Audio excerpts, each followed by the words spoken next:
on a positive Friday. That might be a bit selfish, Cons. I'm not sure. We'll see. We'll see how that comes out. Not a great start to the marriage for us. Well, exactly. Yeah, like what's he doing? Just say to no, honey, like I don't have any friends. Is that the message you're telling your newly wife? Like, come on.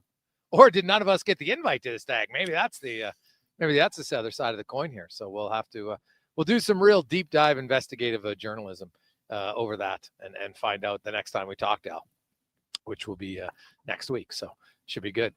Coming up on the program today, we will have Kerry Joseph, special assistant to the head coach, of course, with the Texas Longhorns, young quarterback. And we're going to talk to Kerry just about the quarterback position and, getting college quarterbacks in Division I ready for the NFL and the CFL. And it's challenging.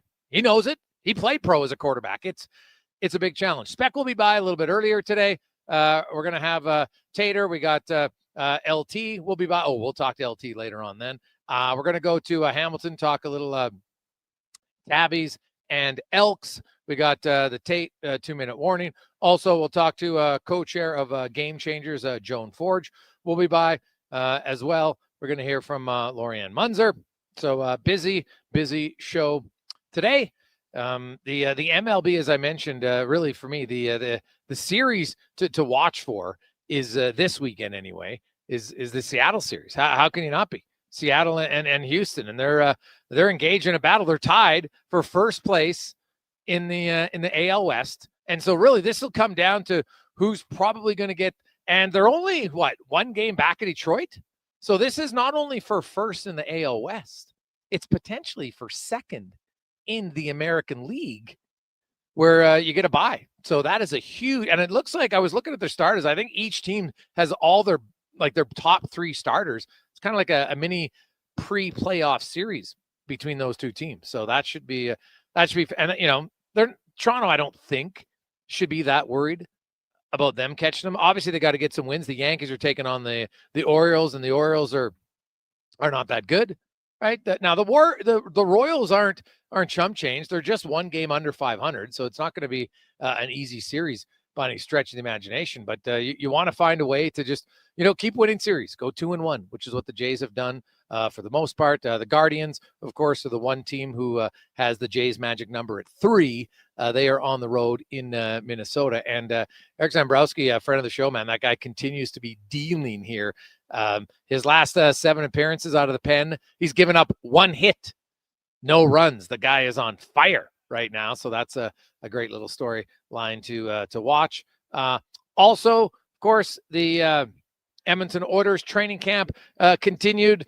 And we talked about this yesterday. I actually wrote the article today, this morning at OilersNation.com, just about who are the realistic options for the Oilers to replace Zach Hyman. Like, it's Zach Hyman. This is no joke. It's a pretty big loss for your team. The past 3 years, he has 117 goals. Only Draisaitl 145 and McDavid 122 have more. He's a massive piece of their puzzle. He has the most 5-on-5 goals in Edmonton the last 3 seasons. So I don't think we can just overlook the injury to Zach Hyman. The good news is he's going to be back in November. You don't know when. He's probably going to miss 15 games at least.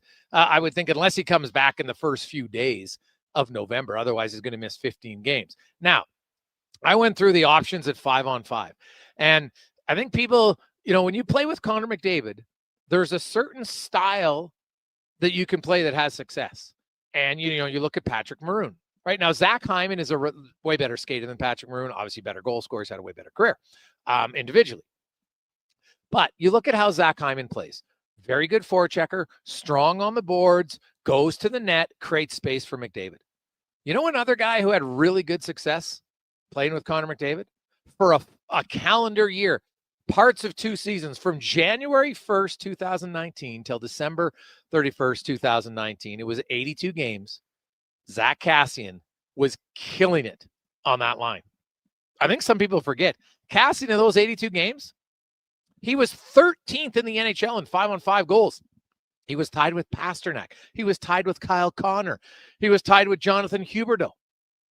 Like, he was 17th in points with 45 at 5-on-5. He didn't put up huge overall numbers because he went on the power play, and that's okay.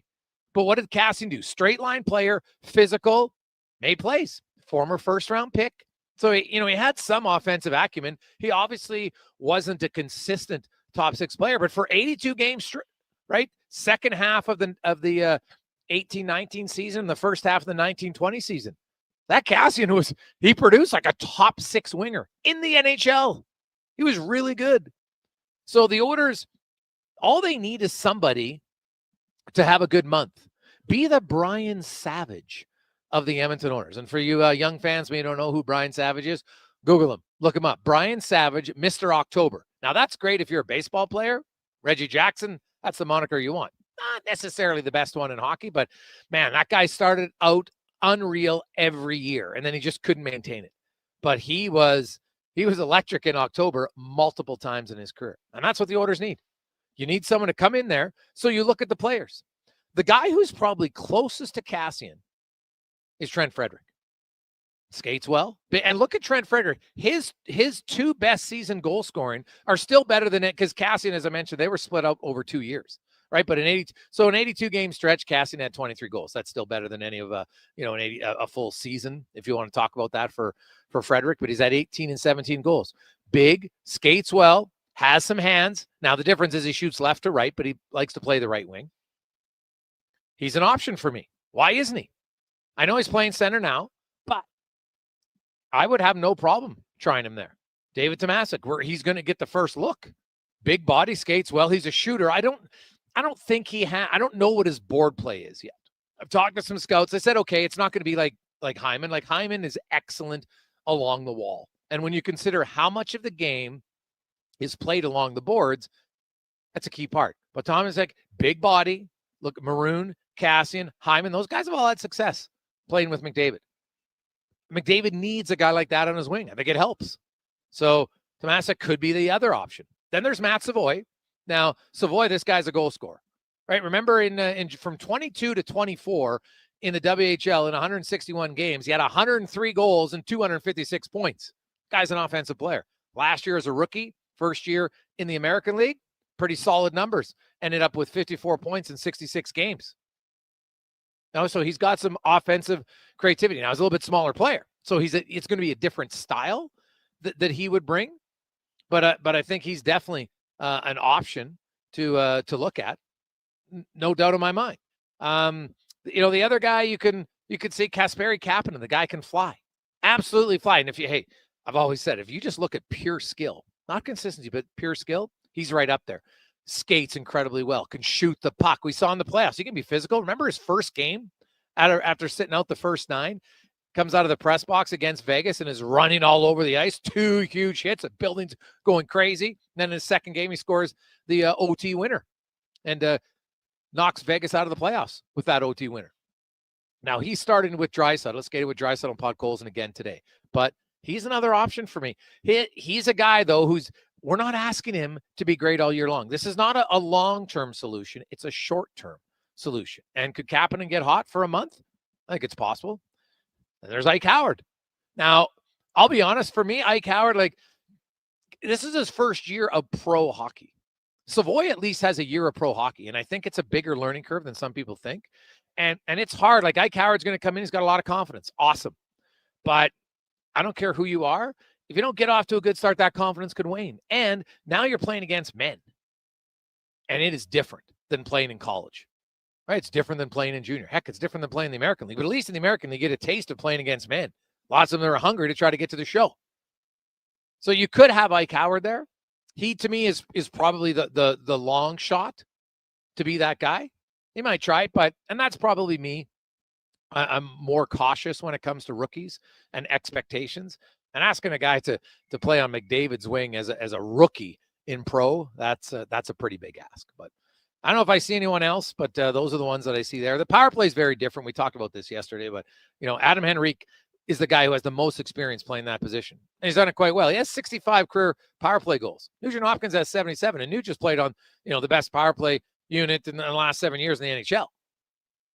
So Henrique is good down low. To me, he's quicker than Perry. He's obviously not as fast as Zach Hyman. So is he going to get as many puck retrievals? Probably not. But he's got good hands. Now he's a lefty. So do they want a righty in front? That will play into it.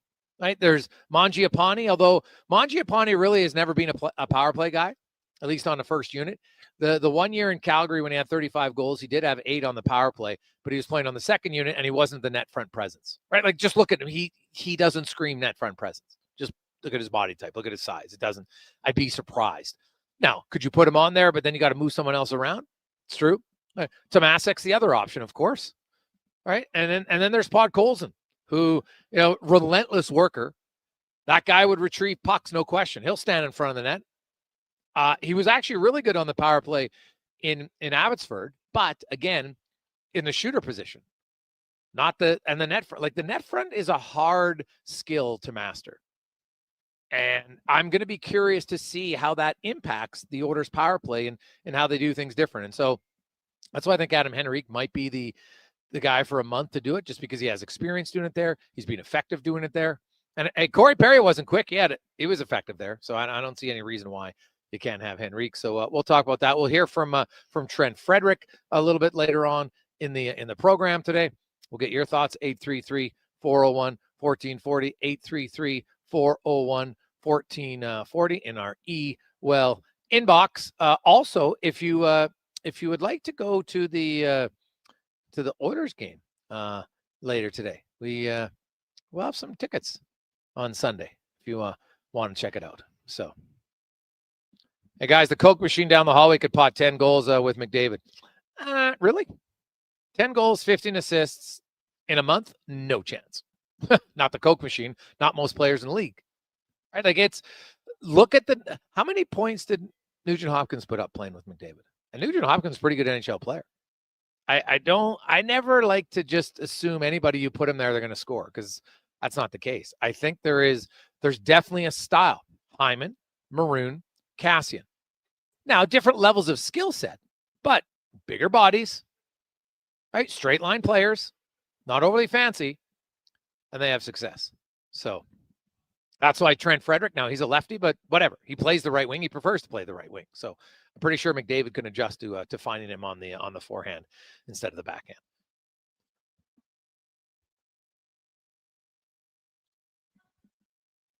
Congrats, LT. I will say, though, it's a crime. No stag invitations for your boys. Can't be married until you slam beers with your friends. It's the law from Austin and Flin Flon. Well, you know what, Austin? Hey, even if it's non-alcoholic beers, we can get them at Sherbrooke. I have no problem with that. But I would have liked to, stump the Schwabe low tide style with some random questions. It would have been fun. So maybe we'll just do it anyway, Cons. We'll see. We'll take a quick break. We'll come back. We'll talk about a little development and more on the Gregor Show presented by PlayAlberta.ca. We are coming to you live from the Thompson Family Arena in Spruce Grove. It's the home opener of the Spruce Grove Saints and really the grand opening of this brand new facility, which is unbelievable. And here comes Action Electrical Service Team sprinting onto the scene. These are your first responders for any electrical emergency. That's right. With their fleet of service vans and specialized gear, they assess, they service, and maintain electrical lighting and automation systems. They're all about rapid response. Quick diagnostics and repairs to restore power and safety fast. Hire the Action Electrical team to bring home a win for your project. Visit actionelectrical.net. Experience a season of superior luxury, performance, and safety. The fall experience event is on now at Volvo Cars Edmonton. The all-new redesigned 2026 XC90 is here. Come drive one today. You won't be disappointed. Finance or lease a 2026 XC40 from 1.99%. And right now, you can save $7,500 on remaining 2025 XC60s. The fall experience event is on now at Volvo Cars Edmonton. Great vehicles, better service. Visit VolvoCarsEdmonton.com. Ah, Hawaii. The warmth of a golden sunset as the waves roll in. The freshness of a waterfall. The lush scent of tropical flowers in the air. You don't need to travel to enjoy all Hawaii has to offer. You just need to order pizza. Bring Hawaii home with the Aloha Trio, available for a limited time at Papa John's. Try our classic Hawaiian, super Hawaiian, or Hawaiian barbecue chicken for just $19.99 each. Better ingredients, better pizza. Papa John's, proudly locally owned and operated. Need the perfect ride? The Golf Cart people have it. They offer a wide selection of new and used models from top brands like Club Car, Yamaha, and E-Z-Go. Whether it's a lifted cart for adventure or a sleek ride for the course, they'll find your match. Customize with accessories or choose a ready-to-go option. Trusted by Albertans since 1997 for quality. Visit golfcartpeople.com to find your cart and hit the road or fairway your way. To a child, a new bike means everything. Freedom, mobility. It's a big step forward. You can help by donating your gently used bike during Sports Central's 3rd annual bike drive. Every Saturday in September, Sports Central will be collecting bikes in Edmonton and area. Don't have a bike to give? You can donate $175 for a new bike and helmet. Drop off at Bonnie Doon Mall, participating Fountain Tire locations, and at United Sport and Cycle Gateway. Visit sportscentral.org. Brought to you in part by Sports 1440. Some people wake up and get dressed for work in a suit and tie or a nice dress. At GS Construction, we're less fashion forward and more putting our best foot forward. We wear hard hats and steel toe boots, and most importantly, we wear 50 years of experience with pride. It's not glamorous, it's definitely not easy, but it matters. We do it well. So if you'd like to be part of something where your work matters, GS Construction is hiring. Just remember, when you come for an interview, ditch the tie. See more at gsconstruction.ca. Diablo Boots sells only Canadian-made work and biker boots made by Canada West. No American or boots made in China, so no tariffs. All of Diablo's boots have replaceable soles and heels for longer life. Sizes 6 to 14 triple E. Buy quality, buy Canadian. And support Canada West and Diablo, the two best names in the boot business. So save on boots by Save On Foods. That's Diablo Boots, 3340 Gateway Boulevard on the east side of Save On Foods. Buy Canadian. They're terrific.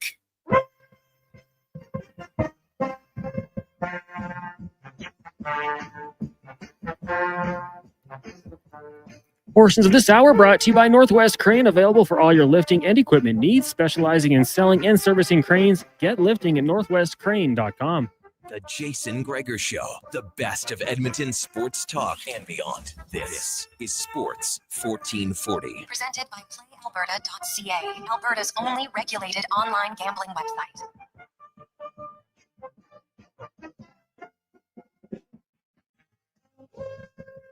2:22 on a positive Friday. Welcome back, Jason Gregor, Connor Halley with you. It's the Gregor Show, as always, presented by PlayAlberta.ca, where you can get in the game. Use the promo code Gregor50, make a $50 deposit, and then you'll get an additional $50 play at PlayAlberta.ca. And remember, it's Friday night.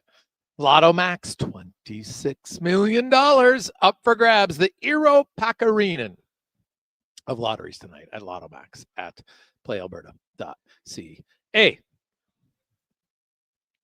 Now, let's get to our football report, brought to you by Legacy Heating and Cooling. Home to no insurance, no payments for 1 year on your furnace or AC unit. That's legacyheating.ca. As we are joined, of course, he's the Grey Cup champion, former CFL QB. He's now a special assistant to the head coach with the Texas Longhorns. Kerry Joseph joins us again on the show. Kerry, how you doing, man? I'm doing well. How you guys doing? Hey, I'm excellent, man. Obviously, you know what? You know a lot about playing pro football. You've done it in both leagues, and you know what? You've been working with young quarterbacks for the last years. My biggest question for you, Kerry, is when you're developing these guys, and obviously you're an NCAA quarterback, you have aspirations, hopefully, of maybe going pro, whether it's CFL or the NFL. And having played both of them, you know, I think when you're in it at a college quarterback, like, oh yeah, I'm ready. And then you get to pro and you're like, damn, I wasn't as ready as I could have been. How can you help your guy? We'll get to Manning specifically, but how do you think, like, overall in general is the best way to help college quarterbacks get ready for professional? I think it's just basically, number one, just the fundamentals of the position. I think college quarterbacks, you have a chance to really mold their fundamentals, you know, when it comes to their feet, their eyes, and just everything that pertains to playing a position. I think that's the most important thing. And then also just teaching the game. You know, I think at that position at that time in college, you're teaching, you know, about front coverages, how to process that information, you know, pre-snap, post-snap. All of those things I think is very important for the quarterback position. What do you, going back, maybe, you know, I'm not joking here, but like when you go back and remember playing, What was the hardest thing? Because as I listened to you describe, you're like, okay, yeah, that seems pretty cool. But then when you're under center and you got to do all this stuff in a split second, what's the hardest thing to learn as a young quarterback at the pro level? I think the biggest thing, because at the pro level, the game is so fast and everybody is so good. It's about taking what the defense gives you at the pro level, because you don't, the time that you have from the time the ball is snapped to get the ball out your hand is about 2.8 seconds max. So you got to be able to process that information that you've taken in, and also be able to get the ball to your playmakers and get it out your hand. You have to take completions, and then the big plays to come in the NFL. I think that's the most important thing. And like for me, playing the position, that was very important. Making sure that I process the information, and it comes with the preparation. Away from the field, you really have to be dialed in, and you really have to anticipate what you're seeing and then respond to what the defense does. Kerry, when you look at your young quarterback, Archman, like just because of the last name alone, right? Like there's all sorts of pressure. I saw some ridiculous people trying to put the generational tag on a young quarterback, which I think is ridiculous. Not because he isn't good, but just because I think it's ridiculous to claim anybody's going to be generational. Like it's really hard to be. It's hard to be good. Never mind generational. So there's lots of focus and pressure on him to begin with, right? The first game, which I didn't even think was that bad, everybody's losing their minds over it. How do you help a guy navigate the pressure? Because not every quarterback's going to have the pressure of the Manning name attached to them while they try to play. Well, the thing, like for me, I don't want to speak out of line because I'm not coaching him. I'm actually helping out on the defensive side. So basically, for me, I try to watch it from a distance. The big picture of the thing is just, football is about repetitions, and the more reps you take, the better you get, and that's the biggest thing at any position.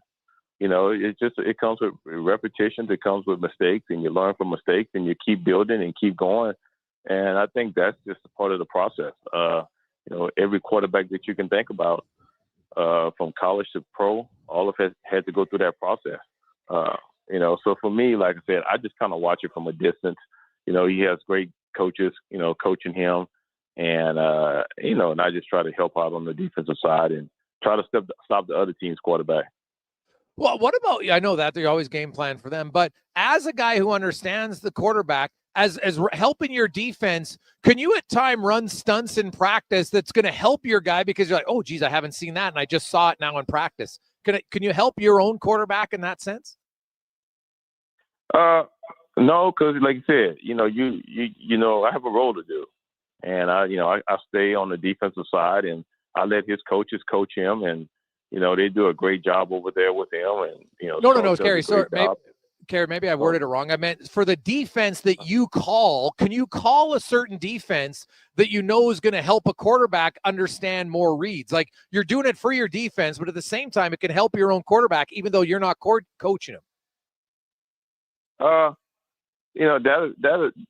That's kind of tough because at the defense, you really, we are working on the things that we need to get good at, going into a season. So it's more about working on our scheme and not really trying to scheme our offense.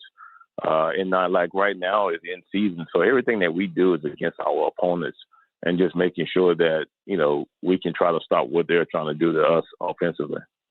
Okay, and I was just kind of curious, like if it's, as the gamesmanship where you're always trying to make your whole team better, and if you guys ever look in the defensive room and say, hey, we're going to try to run this, it's going to help our guys, but at the same time, it's going to give the offense a look that maybe they don't see, and that's going to help them, right? Because I know there's so much about scheming and game planning, right? Like you see it in every defense I've ever talked about. I'm sure when you game plan against your next opponent, you're like, how can we make him uncomfortable? Right? That seems to be one of the biggest things. If you make the quarterback uncomfortable, your chance of success for a defense increases. Yeah, and that's what we try to do. We try to make our opponent's quarterback, uncomfortable. Unfortunately, not even say unfortunately, like during the season though, you don't go against your offense anymore. It's all against scout players running that opposing team offense. So it's never, it's never good against good. Once the season starts, it's all about who we're playing against and how can we stop them. Now, is that good? Thinking about it as a coach, would you like to go against? Do you think it would be better for both sides to go against each other at times in practice? No, not in the season, because you don't play against, like, our defense doesn't play against Texas, during the season. Right. So that's basically wasted reps. It's all about who we're playing, who that opponent is, and what problems they pose against us, and how can we stop it. And so for me, as a coach, coming from the offensive side but helping on the defense, I try to find issues to just relate to our defensive staff going into every game, whether it be tendencies, whether it be concepts of things that they like to run offensively, so we can have a great plan defensively to stop them. Kerry Joseph joins us, assistant to the head coach for the Texas Longhorns, number 8 team in NCAA football. Of course, Kerry won Grey Cup here with Saskatchewan, played a long time in the CFL, including with the green and gold. You're taking on Sam Houston this weekend, and not a top dog team by any stretch of the imagination, Kerry. At a young age, I don't care. There's always at times that challenge of, guys, let's not overlook our opponent. How do you preach that as a defensive guy to ensure that, hey, you have to respect your opponent regardless of their record and stature and everything like that? Yeah, you got to respect everybody. Everybody, prepares, everybody practices, and and when you get into games like this, it's all about yourself. How can we improve? I think when you go into the game about, regardless of the game, it can be a conference game, it can be a game like on tomorrow against Sam Houston. Hey, how can we be at our very best and perform at the highest level? Because if we do that, it doesn't matter who is the team on the other side. We're going to give ourselves a chance to be successful. And I think you got to just have that mentality week in and week out. And at the end of the day, it's about winning the football game, but playing a good, clean football game and executing your plan. Kerry, as a coach at Division I, one of the top 10 schools in the country, you got a lot of good players. Now they're not all going to go to the NFL. We know that certain size of players matters. You had great success in the CFL in multiple cities. Are you a proponent of the CFL, and you're talking with guys in the room? Hey, here's an option for you. Showing them tape every now and then. How does that work as somebody who's an alumnus of the CFL? Are you always trying to kind of pump it up to some of the players, especially ones when you look and say, hey, I think this guy's skill set would really work in the CFL? No, you know what? If guys come through, like scouts or anybody come through here and ask me a question, I haven't been around these guys for a whole year yet. But if somebody asks me a question, if I see something, I might mention it to one of those guys. But as far as the players, I basically kind of stay out those conversations unless someone poses a question toward me. Okay. Because it's all about being where you are now, being where your feet are now, and not looking ahead. I think when you start having those conversations, you take away from guys' focus. So I really just kind of stay in my lane and making sure I'm helping where help is needed, and just making sure that we're successful on a daily basis. You've coached the offensive side of the ball. Now you're coaching on the defensive side. They're obviously very different. You like one better? You know what? I'm an offensive guy. I've played the quarterback position. I've played on both sides. I'm coaching on both sides. I think what's going on for me right now is just going to help me in my coaching profession to continue to grow offensively. And who knows? You never know what God has planned. I know I have the ability and the value to be able to coach on either side, and we just kind of see where it goes. But I'm an offensive guy, quarterback guy at heart. Well, you played both sides, though. There's not many guys who play both ways in pro football, Kerry. So you obviously you had some skill level for sure, athleticism to play, and you obviously understand the two. But I like your honesty. Hey, I'm more of an offensive guy. I get it. Why wouldn't you want to be? It's scoring's fun. Although some guys love hitting, so I guess it depends on which way you look at it. You just kind of football from when you were in college until now. How much different do you feel the game is as far as play calling goes? I think the game now is an offensive generated game. I think that's why it's important to have a quarterback, that can pull the trigger. I think it's just more spread, wide open, throwing the football. Whereas back in the day when I was coming up, you definitely had the run game as the number one thing that you did. So the game has definitely changed. It has evolved. And it evolves on both sides, offensively, defensively, because defensively, you have to change to be able to start where the offense is getting to as far as trying to push the ball down the field in the pass game. So it's definitely has changed. It definitely keeps you growing as a coach because you always got to continue to figure things out. Kerry Joseph joins us. Because when you're an offense, I always hear that you want to take what the defense gives you, Kerry. But how do you balance that? It's sometimes saying like, we've got to do what we want. How do you balance that as an offense? When is it okay? We'll take what they give, and then no, we got to take our shots and do what we want. Well, the thing about it, they don't give you a shot. Like to say, a shot call is not a shot taken. They don't want to give it to you. You just kind of continue to be patient. At the end of the day, when you have the football and you continue to get new set of downs, at the end of the day, they got to make tackles.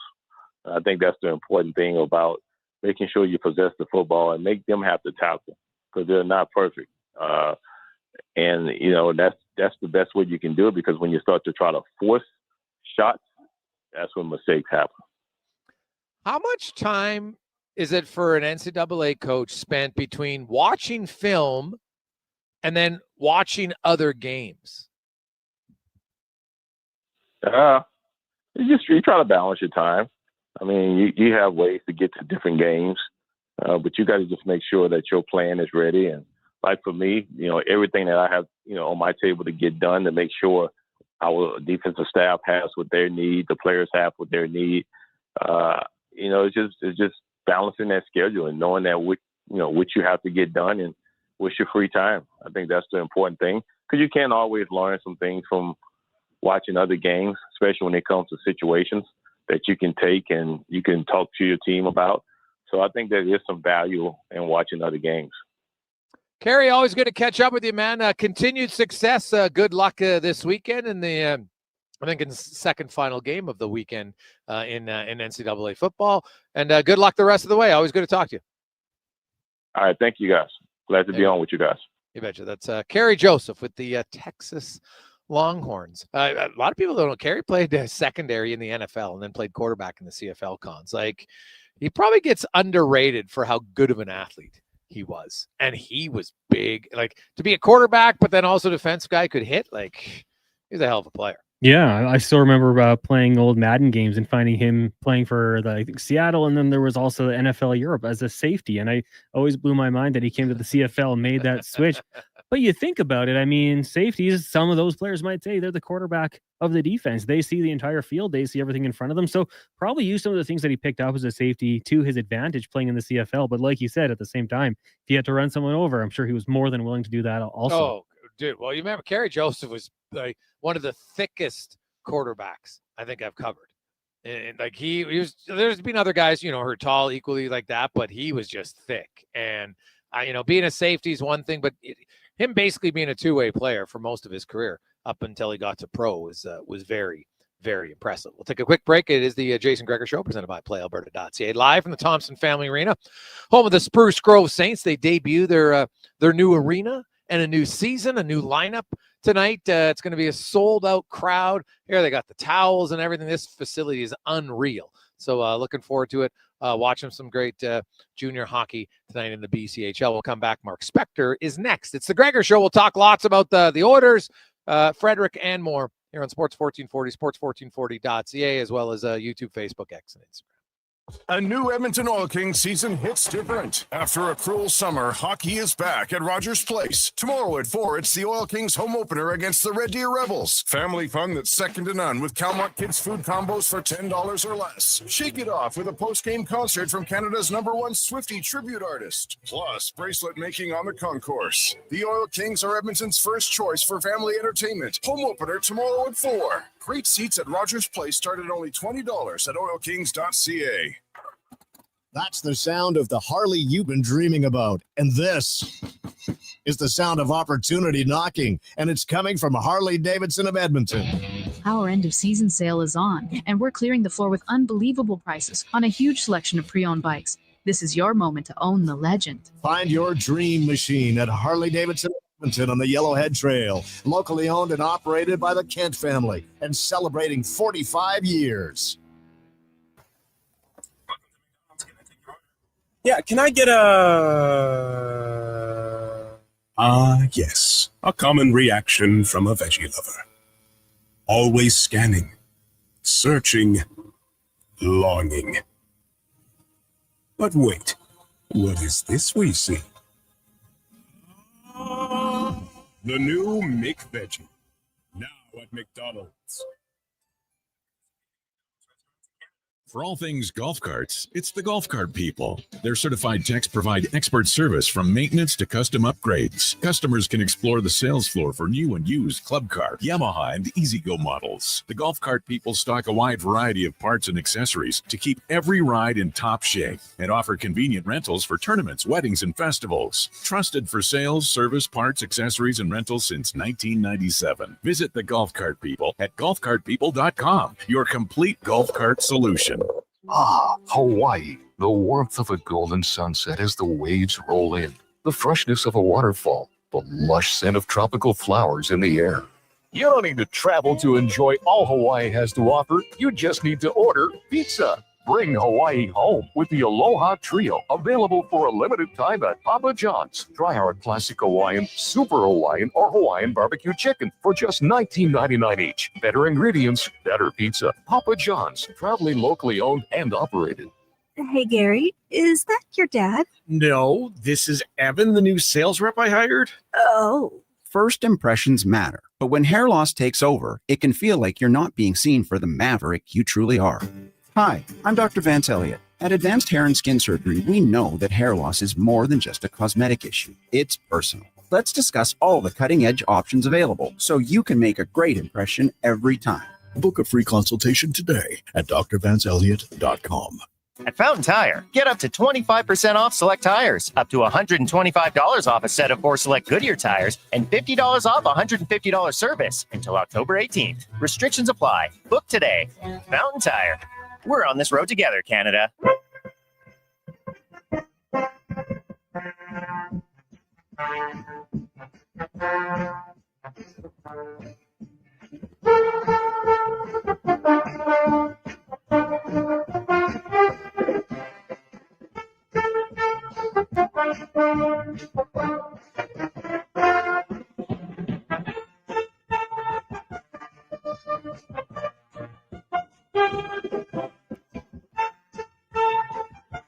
Portions of this hour brought to you by On the Rocks. On the Rocks, celebrating 19 incredible years at their iconic location. They want to celebrate with you. Join them tonight for an incredible night of live music and so much more. On the Rocks, YEG.com. The Jason Gregor Show, the best of Edmonton sports talk and beyond. This is Sports 1440. Presented by PlayAlberta.ca, Alberta's only regulated online gambling website.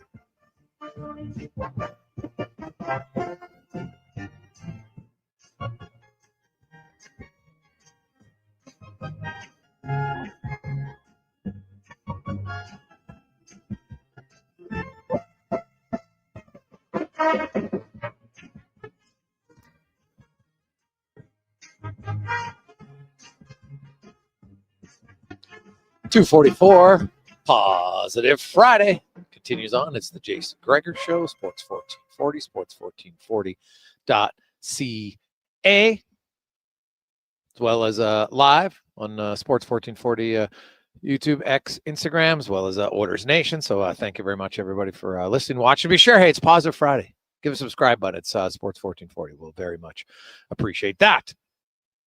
Now, let's get to the Spec Report as we come to you live today. I just got my towel cons. I don't know if you can see it on the screen here. This is the new the big towel wave tonight for the home opener for the Saints in their brand new facility here, the Thompson Family Arena in Spruce Grove. It's an unreal facility. Oh my God, the scoreboard is great. The seating area, the concessions, everything they got. It's very spacious walkways. People are going to get in and out of here no problem. I think Spruce Grove fans are going to be a little spoiled.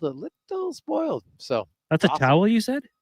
Yeah. That's a nice towel. Looks like a jersey. Yeah. Well, that's exactly it, right? Yeah, it looks like it's in the shape of a jersey. It's got the neck on it. So yeah, that's the they'll be waving the towels tonight. It's kind of like a playoff atmosphere for the home opener, which is great. Let's get to the Spec Report, brought to you by GS Construction, your underground infrastructure specialists. Easy as running water to the freeway you drive on. They do it all to get it running. GS Construction, as Mark Spector from Rogers Sportsnet joins us. Spec, good afternoon. How you doing? Doing great. You know, we give a lot of love to the Riverhawks because they really figured out how to put on a baseball game that families can afford to go to and have a great time at. And it's one of the great family sporting events of our summertime, and they've earned that. I want to say the Saints got a new rink out there. It's a beautiful new arena. They're priced for families. I get it, right? It's hard to take your wife and 2-3 kids and one of their friends to an Oiler game. You're just not doing it. So I'll tell you what, the tickets are cheap. The kids are playing hard. The new rink looks awesome. The concessions are inexpensive. You can have a beer for a reasonable price. So they're doing it right. Jason, the Saints have figured it out there too. They're doing it right in the wintertime, just like the Riverhawks in the summertime. And the thing I like about it is the seats, like the grade, the angle, it is steep. So when you're in row 10, like you're not far back, you're right over it. So it'll be awesome to sit and watch. And obviously, you know, any of the kids or people who get to sit like the first few rows, anytime you're close to the action of any sport, you love it. And so local kids, the great part about small town hockey or small town football or anything is the kids 8, 9, 10, 11, they're like, before they think about being an Oiler, you think about being a Saint, right? Or if you grew up and that's just how it was. It's how it is. And so it's a great way to connect. So yeah, there'll be a lot of people, I think, pretty impressed by this new facility tonight. Yeah, for sure. And again, it's a credit to the city of Spruce Grove and everyone for putting that thing together, and credit to the Saints for running a good show right out of that arena now. And it's a good option. It's just a real good option. Like I grew up on U of A Golden Bear hockey, to be honest, in terms of going to a rink and running around and having fun. Yeah. And this is that out in Spruce Grove for sure. Yeah, very much so. The Edmonton Oilers day 2 of camp. Nothing really new to chat about, other than Trent Frederick is starting at center, Spec. But with the Hyman news, and I wrote the article today. I was kind of going back, guys having success, and Pat Maroon, Zach Hyman, Zach Cassian. There's 3 guys. What they all have in common? Big bodies who played an up straight kind of line game, and that's exactly what Frederick plays. And at some point in preseason, Spec, I think I'll be stunned if he doesn't get a few games or practices on McDavid's right wing. Yeah, I mean, I hear you. We've seen a lot of those guys have good seasons with McDavid. Even for a little while, Zach Cassian played with him for some games. And dude, it wasn't just some games. He did it for basically 2 halves of a season, from January 1st of 19 to December 31st. He was 13th in the NHL in 5-on-5 goals. Like, same as Pasternak. Like he was unreal for that calendar year, parts of 2 seasons, like 82 games, 23 goals, 5-on-5. He had 45 points, Spec, 5-on-5 in those 82 games. Like, it's top 20 scorers. Crazy. So I guess my question sort of becomes, like, I am with you all the way. Frederick would be a perfect guy in that spot. But on November, like, let's think big picture. I mean, we did hear Knoblock say they'd like to run him out of center and see how he looks. They maybe, I'm not telling you that they see him as a center long-term, but they would love it if he could be a center long-term. That would make the Oilers happy. I think that's what they want. You can run him out on McDavid's right wing for sure, but on November 1st, Zach Hyman's coming back, and now what?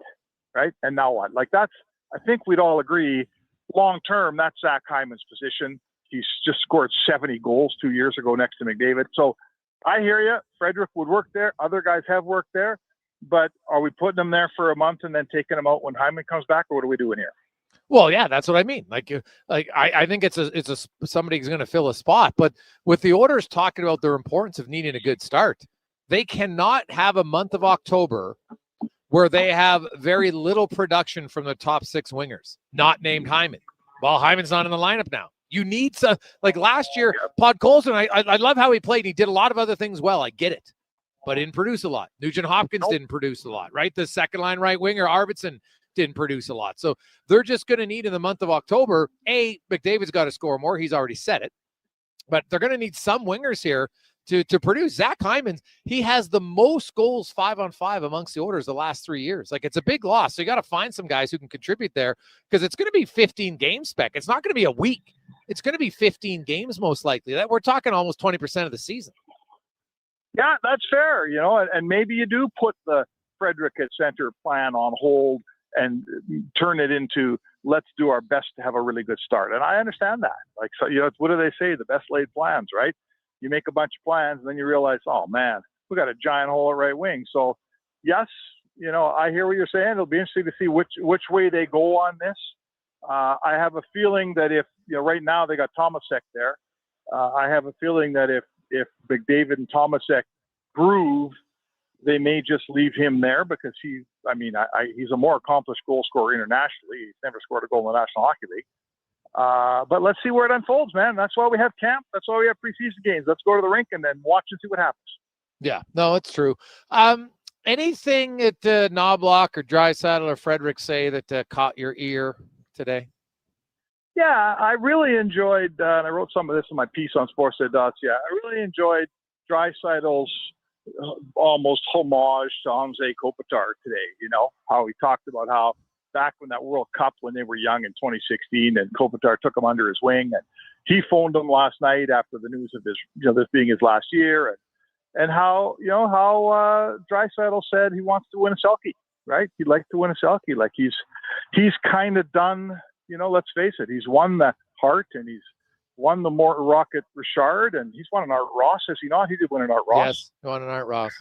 Yes. So now he wants to, he said, as you get older, you realize that stripping a puck from a guy and making a really good defensive play is just as much fun as scoring. And this is the maturation of the great superstar. Like he's got the scoring end of this game down. He's become a really good defensive player. Now he wants to be a great defensive player. And I'll tell you what, if he ups his game defensively and can still produce at where he produces at, holy man, not only will he win a Selke, he might win another Hart. Oh, very possible. Yeah. Where do you come out, Spec? And some people, I'm not a big, I look at, and it's funny, both guys are in LA. And, one guy announced on the same day, but one guy announces retirement, with 10 days to go in the regular season. And one guy announces it 10 days before the season starts. I don't love a season-long goodbye. I'm sorry. I just think it's too much. Yeah, I know what you're saying. You're setting yourself up for showing up in every city. Well, now you're forcing opposing teams now to have to honor you. That's what you're doing. If the Kings want to do it, no problem. But now I like Anze Kopitar. He's a really good player. He's going to be a Hall of Famer, but he's not a top 10 player of his generation, right? He's not a generational defining player. And so I just, I just think it's a little bit too much for me. You do it for a whole season. Give me a break. I don't care who the player is. I just don't like it. I'd say this to you. I think the last game that each team plays against him this season, in his career, the other team will stay out and give a handshake. And that's not that laborious. It's after the game. It doesn't slow anything down. It's not like some basketball player did this. I forget who it was. And every game they started with an opening ceremony and gave the guy a rocking chair and gave the guy a motorbike and slowed everything down. I don't see this here. He's going to play the game. Well, hopefully. And post game, teams are going to show their respect to him. And you know what? I guess I'll tell you this, Jay. This guy's played 1,000 games. He's won 2 cups. He's won Selkies. He's a Hall of Fame player. If this is the choice he makes, I'm just going to shut up and respect it because he's earned that right. Yeah, well, I don't know. I don't see what the point is to tell everybody that this is your last year. That's all. I don't, you want to tell internally to your teammates? No problem. That's all I'm saying. What was Malkin saying today? He said, this is my last year in Pittsburgh. But did he say it was his last year? No, he did not. Magnitogorsk, or what's he doing? No, he said that, man, 20 years, it's been unreal for me. It's his final year of his contract, but he said he wants to play next year. That's what he said. So in the NHL in a different city. No, didn't say that. He just said, I want to play next year. And because this is his, it's his last year of his deal in Pittsburgh. There's some rumblings that, they might not re-sign him. They might trade him. And so he's just saying, I'm not retiring. This isn't my last year. I'm not getting kicked out of the league because my contract's over. And I don't have a problem with that. Like, I'd rather say, hey, I want to keep playing. Like, play till you got to pull me off the ice, right? I have no problem with that. Like, Malkin's a hell of a player, dude. Like, Malkin, you give me, I love Kopitar, but Malkin at his peak is a better player. Like, let's call a spade here. The guy's won lots of awards, man. He was unreal. Yeah, I mean, if he wants to, let's say I guess the team in our town is a good enough example. If he leaves Pittsburgh, he's leaving there because they're not going to win, and he doesn't have many years left. 100%. He's looking for a team. He's looking for a team that's got a shot that'll give him a contract. He doesn't need much money at this point. Well, you never know, but I assume he doesn't need much money. And if you're covering the Oilers 12 months from now, and they bring in Evgeny Malkin on a 1-year deal to play third line center, what do you think about that? Wow. What do you think? Well, what do you do with Nugent Hopkins then, right? And if you think Trent Frederic's a center iceman. I know. I'm just saying, some team, like, that's where he fits. He fits on a team like Carolina, like Edmonton, like the Kings, like someone who's close but no cigar. That's where he fits. So I don't know. Let's listen. There's another guy. He's played 20 years in the league, man. He's got the right to go out however he wants. And if he wants to keep on playing and someone's going to keep paying him, baby, I mean, I'm still in the business because people are still paying me. Oh, no, I have no. Somebody's going to say about it. I think somebody's going to sign Malkin if he wants to play again. I don't think, especially because, his contract's going to be a lot lower than what he's making right now. There's no doubt about that. So, yeah. We'll see kind of, where it pans out from there. So, I look at the Oilers, and they are going to have the split squad game. Might be the last ever split squad game, Spec, because next year there's only 4 preseason games, and I doubt they'll knock off 2 in one night. So this could be and I'll tell you right now, I'll be cheering somewhere that is the last split squad, and it's the last time of 8 preseason games. It's going to be unbelievable, buddy. I'm like dancing excited for the final ever 8 preseason games. I know. I mean, the split squads are always, generally speaking, the home team's good and the visiting team's filled with rookies. So, hey, listen, let's get through this. I'm all for it. Like when you say, let's get from 8 to 4 preseason games, I am 1,000% on board with that. So let's start, though. I am looking forward to Sunday night. Let's watch a hockey game. I'm not sure who's going to play in it, but because there's 2 games, you usually get a little bit better team at home in Edmonton because there's only so many guys. So, there's some guys you want to see. Let's start seeing guys like Tomasek play games here. That's what interests me. Do you get any sense of who's going to play on Sunday yet? No, I don't have a clue. They're having a scrimmage on Saturday, like an Edmonton Oilers scrimmage. Yes. Yeah. They used to do the Joey Moss Cup. They don't do that anymore. That's right. I'm here to tell you, they know who's playing Sunday and who's going where. Chris Knoblock's going to coach in Edmonton. He's not going to Calgary, but probably the Baco guys are. But no, they have not released the roster, and I have not gone into any great service to figure it out. Well, actually, I think, Spec, usually what happens is the one of the Oilers' assistant coaches the team. Okay. In Calgary. That's how it's like Glenn Galton used to do it all the time. So you know what? I stand corrected. Paul McFarland told me he's going down there. So you're right. Yeah, you are right. So they'll do that. I do know that when I golfed at the Oilers tournament on Tuesday, I was talking to Stan Bowman. He didn't go to Calgary last year, but he's going this year. So he'll go down there, and some of the other guys will stay here. They always split it up, which is fine. And the funny thing is, you can look at it strategically. The Calgary home team is going to have more NHL players. That's just how it works. Just like Edmonton's going to have more NHL players at home for their fans. If there's certain guys that you want to test, you put them on the road game. Yeah, for sure. The competition will be tougher down in Calgary if you're an Edmonton Oiler. That is fair. So, it's pretty early. I think we're also at that stage where there's certain players where you say, look, this guy's not going to make the Oilers, but we want to get him a game. These are the games you get that guy, whether it's Seth Griffith or a guy like that. So they're weighing all that stuff. I hear you. Like they're looking at guys, they're giving guys a game out of courtesy, and they got to fill 2 rosters with a certain amount of pros in each game. So, you know what? Let's go out Sunday, watch the Oilers play, enjoy a hockey game, and see where the chips fall. Usually on Monday, don't they let some guys go? Sometimes they'll let a few guys go after that first one for sure. Some guys, Lafreniere maybe go back to junior, get him playing games. We all know he's not playing the NHL this year. He's not even playing in the minors. So yeah, usually they'll set a few of those guys going because I look at it, the Oilers' healthy forwards I think there's 30 right now because there's no Hyman. Nickel's already gone home. And so he's not here. So that's down to 31 because there was 33 in camp. And then I didn't see if James Stevens skated today or not, but he might not be ready to play. So that means there's really only 6 guys who won't play amongst the forwards in either one of those 2 games, right? So they need a lot of the bodies. So most of the guys, most of them might get a game in, right? Because, I know McDavid, maybe he plays in one of the 2 games, but it's not a guarantee. They might rest some of their veterans. We'll see. Yeah, I don't need to play McDavid or Draisaitl in a game where the other team might have a bunch of, a couple of minor league guys that maybe just aren't careful enough. They're trying to make a team and they're throwing their body around, they're running around and they're all excited. And, I'm not telling you they're going to go and hurt McDavid on purpose, but I guess I am saying that sometimes you might be putting him in harm's way in a game like that. How about that? Is that fair? Yeah, maybe. I don't know.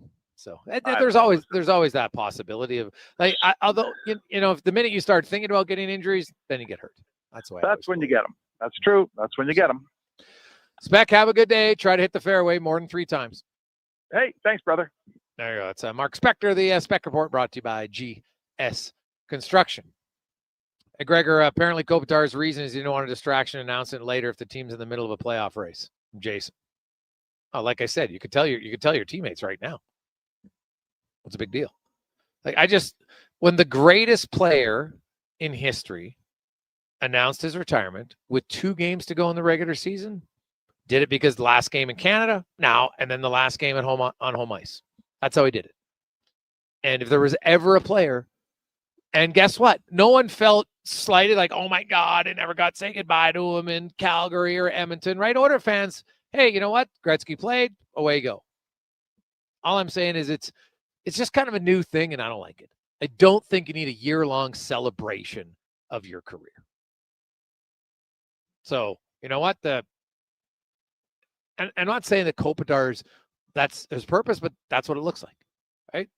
Now everybody tells you, hey, man, congrats, and that's awesome. But you get the same amount of texts and phone calls if you announce it with a week to go. Not going to be any different. The only difference is there's not that onus now on teams. Oh, geez, if we don't congratulate him now, we're going to look like bad guys, right? So yeah, I don't know. Maybe I'm in the minority, but I just think it's a little bit too much. Hey, Gregor, is Kopitar the greatest all-time Kings player who was drafted? Well, is he better than Drew Doughty? If we're going by drafted players, is he better than Doughty? What about Luc Robitaille? Dave Taylor? There's I know Marcel Dion, obviously one of the greatest Kings, but he wasn't drafted. So I'm using your word drafted. He'd be up there for sure, but Drew Doughty's pretty damn good. So let's get to the Con Man and a Sports 1440 update brought to you by 01 Hockeyology. Keep your game sharp all season long with skill development, skill enhancement drills at 01.ca. ZERONE.ca. It's a month-long membership, $300 gets you 18 sessions. Pretty great deal. 01.ca. This is a Sports 1440 update. Blue Jays back in action tonight, taking on the Royals. First pitch set for 5:40. We'll have their games over the weekend on our AM feed Saturday and Sunday. Elsewhere in the majors, you got the Yankees taking on the Orioles. Athletics head to Pittsburgh. Reds host the Cubbies. Tigers taking on the Braves. Red Sox and the Rays. Mariners in Houston, and the Diamondbacks hosting the Philadelphia Phillies.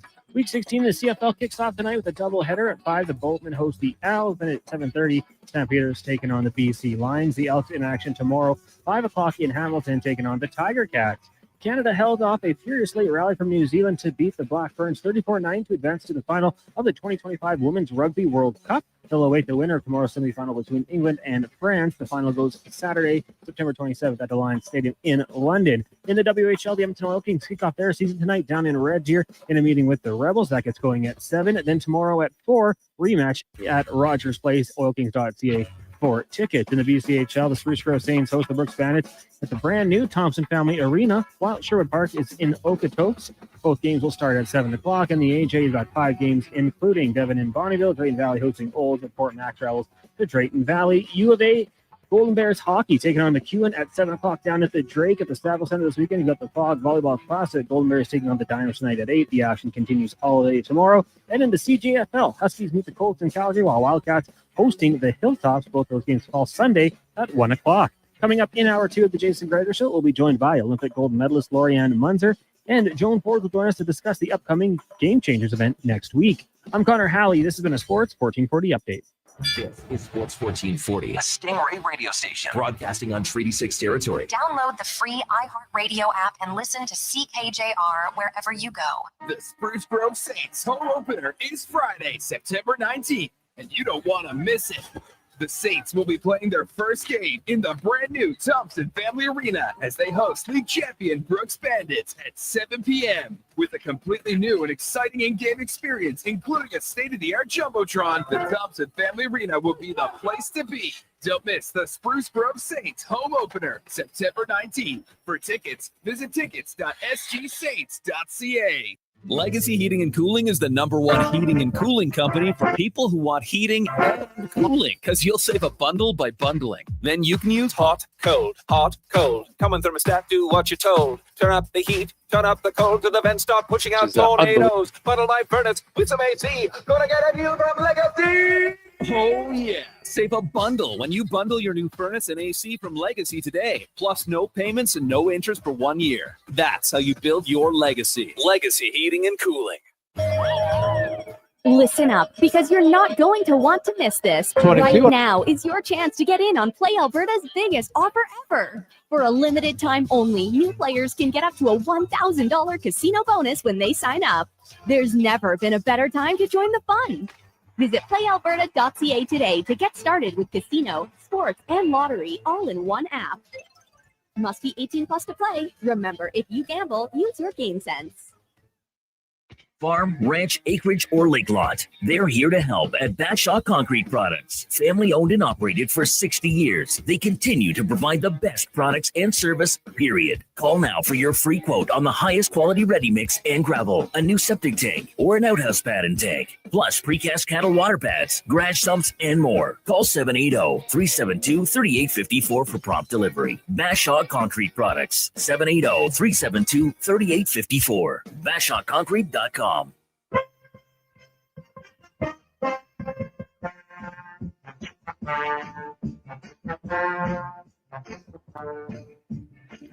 Portions of this hour brought to you by Cantork. What's the best way to beat the tariffs? Buy Canadian. Cantork's products not only made in Canada, but right here in Edmonton. Save money, support Canada at Cantork.com. The Jason Gregor Show, the best of Edmonton sports talk and beyond. This is Sports 1440. Presented by PlayAlberta.ca, Alberta's only regulated online gambling website. Rolling through. It's positive Friday. Hope you got big plans for the weekend, man. The weather looks great. Again, get outside. Lots of walking and biking. Maybe going hiking. Some of you probably spend a little bit of time in the rink with your son or daughter. That's all right. I will say though, like when it's nice outside like this, you come in the arena. God, it feels colder. I'm sitting in here now. The arena's not that full here at the John Thompson at the Thompson Family Arena in Spruce Grove. But I'm like, God. Probably maybe I'm getting soft, but I probably could have used a coat in here. Now I'm sure once it fills up close to 1,600 here for a sellout tonight, it'll be fine. But a little chilly right now. It is the Gregor Show presented by PlayAlberta.ca. Lotto Max $26 million. Get your tickets at PlayAlberta.ca. Also, while you're there, new odds, better odds, more fun to play, and try the app if you haven't already. It's super easy to maneuver. It's Play Alberta. We are coming to you live for the Spruce Grove Saints home opener and also their rink opener as they unveil their brand new arena here in Spruce Grove. It's unbelievable facility, so it's going to be rocking in here tonight and be a lot of fun.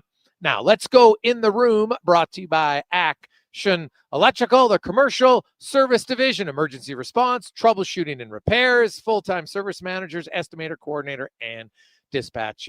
They will service you 24/7. actionelectrical.net, as we're joined by Olympic gold medalist, also mental coach Laurianne Munzer. Joins us. Laurianne, how you doing? Hey, doing awesome. Happy Friday. Yeah, happy Friday. Now, we're going to get to men's stuff. As an athlete, professional athlete. What do you make of the year-long retirement announcement? Oh boy. I totally agree with you, Jason. It's just crazy if it's going to be a year long. I like short and sweet. I think number one, it's more powerful when it's short and sweet than when it gets really dragged on. And I think there's a higher connection with the fan base, with the media, because it's just, that's the way it is. But if you start dragging it out, it's like, all right, when are we ever going to get there? And I think short and sweet is the way to go. Okay. Awesome. Now, I do want to talk, a few things from a mental standpoint, right? Connor McDavid came out and said, you know what, hey, I've kind of reached it. I became a real good goal scorer, and obviously I'm not there now. And, it sounds like he set the goal. I want to return to being a goal scorer. And it's a mindset as much like you can go and shoot pucks and everything like that, but it's a mindset of in the moment doing something that maybe he hasn't done the last few years, and that's shoot the puck, right?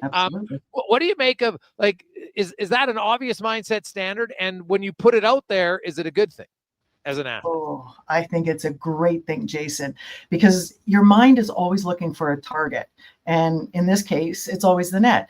But because he's being specific, like, it's going to be like laser focus. And that is one of the best things you can share, you can teach with even up and coming athletes. His mindset going into the games is going to be different, preparation leading into it. It's going to be different when he gets on the ice because there's a total different focus. And wherever your focus goes is where the energy goes. And if you're not on the mark, you're going to be totally off. So making that decision, making that choice to be very specific is a game changer. It would be sort of like me saying, when I went to Sydney, Australia in 2000, I want to represent Canada at the Olympics. I was going to race, Jason. I wasn't going to participate. But when I made the decision to win a gold medal, everything changed. Like, everything changed because everything was filtered through, will this help me win the gold medal? For Connor, he's looking at it, I want to be that 50 goal scorer again. Cool. All right. That is going to change the leadership. It's going to change how he performs versus participates, and just how he, engages with the rest of the team, with management, with the media. It is going to be different. The McDavid contract, he's taken his time. As somebody who obviously, it's a little bit, but when you look at it from a mental standpoint, you've got time, so use it to your advantage. But what are some of the other things that you with your background might look at it when we discuss the McDavid contract? Well, I'm thinking it is about like the retirement party. We're going out for a full-on year. It can be long or it can be short. And it's just, there's going to be two ways to approach it. Those that want to get it done, get the deal signed, and then get on with it. And then you have the media stop pestering you. The public stop pestering you. The media, social media blowing up, right? When he signs, it is going to be a feeding frenzy, right? It's going to be like, whether it's good or bad. If you take your time, obviously he's got to check a few things. He's got to make sure that whatever he's thinking about is the right move. It's going to be, once you sign, Jason, it's done, right? So you want the best possible outcome, and it's either going to be long or it's going to be short. Does him kind of setting the tone, saying, hey, this shouldn't be a distraction, that kind of allows his teammates to, well, yeah, he's right. Like, doesn't impact my life really. At the end of the day, if I'm a teammate of Connor McDavid's, of course I want him to sign, but he could sign in January, he could sign in November, he could sign in June, for instance, if need be. Does him coming out and saying, hey, this shouldn't be a distraction, does that calm it down, do you think, for others? How do you think, and should it even impact the other players? Well, number one, it shouldn't impact the players, but number two, it is going to impact the junior or rookie players. The vets, it's probably not going to even phase them. It is what it is. They've been through the system. They know the routine. The newer guys, not necessarily. So for him to make that announcement, I think it's just a blanket across, just like, okay, let's focus on the game versus focusing on the contract. And for him, I think that is where he's wanting it to go. But then it all depends on what the media is going to do, because they always have the last word, and some are just not going to give up. They're going to be relentless, and they're just going to keep on, because that's what sells, right? It's just, that's what gets people going, versus, you know what, don't even worry about it. Look at Draisaitl. Calm, cool, collect. You know, he's preparing. He's the first one in the dressing room. He's the first one getting prepared. I can relate to it. Everybody's got a different timeline, and it's just, you know what, let's get on with it. Let's focus on the game. What about, because you work on the mental side of it, and do you think the Mitch Marner situation impacts that organization bigger? Like, you know, because it's out of their control when some lunatic fan posts on because it was actually an article written or a comment on Twitter by one of the reporters, and then a fan just put Marner's address underneath it. Well, when the Maple Leafs asked that reporter to take it down, he immediately took down his post, which then deleted that other one from anybody else seeing it, of course. So I don't know if you can, like, obviously I don't blame the organization for it, but how do you think that impacts it a little bit? Is it a kind of nothing, say, can't worry about one moron, or do you think that would impact some people when you see something like that go down in a pro sports city? It is going to impact people. I mean, some people are looking for anything. That's one situation there. You hope that it doesn't go anywhere. I think number one is to respect the players, all of them, male, female, amateur, professional. The one thing is, home is supposed to be home, Jason, right? When you talk about the organization, I mean, I grew up in Toronto. Daryl Sittler was there.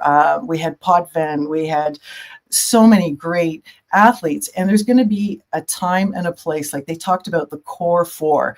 I was thinking about, you know, like the group of seven in the Painters, right? You got the group of four, the core four with the Leafs.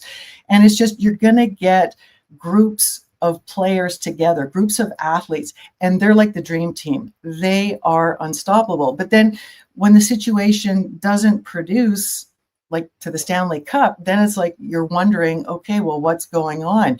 You're paid to produce. That's why you're paid the big bucks. And then again, it's just some athletes, they don't produce, they choke, and others, they rise up to the challenge. And I don't know, it's hard to say. It's going to go one way or the other.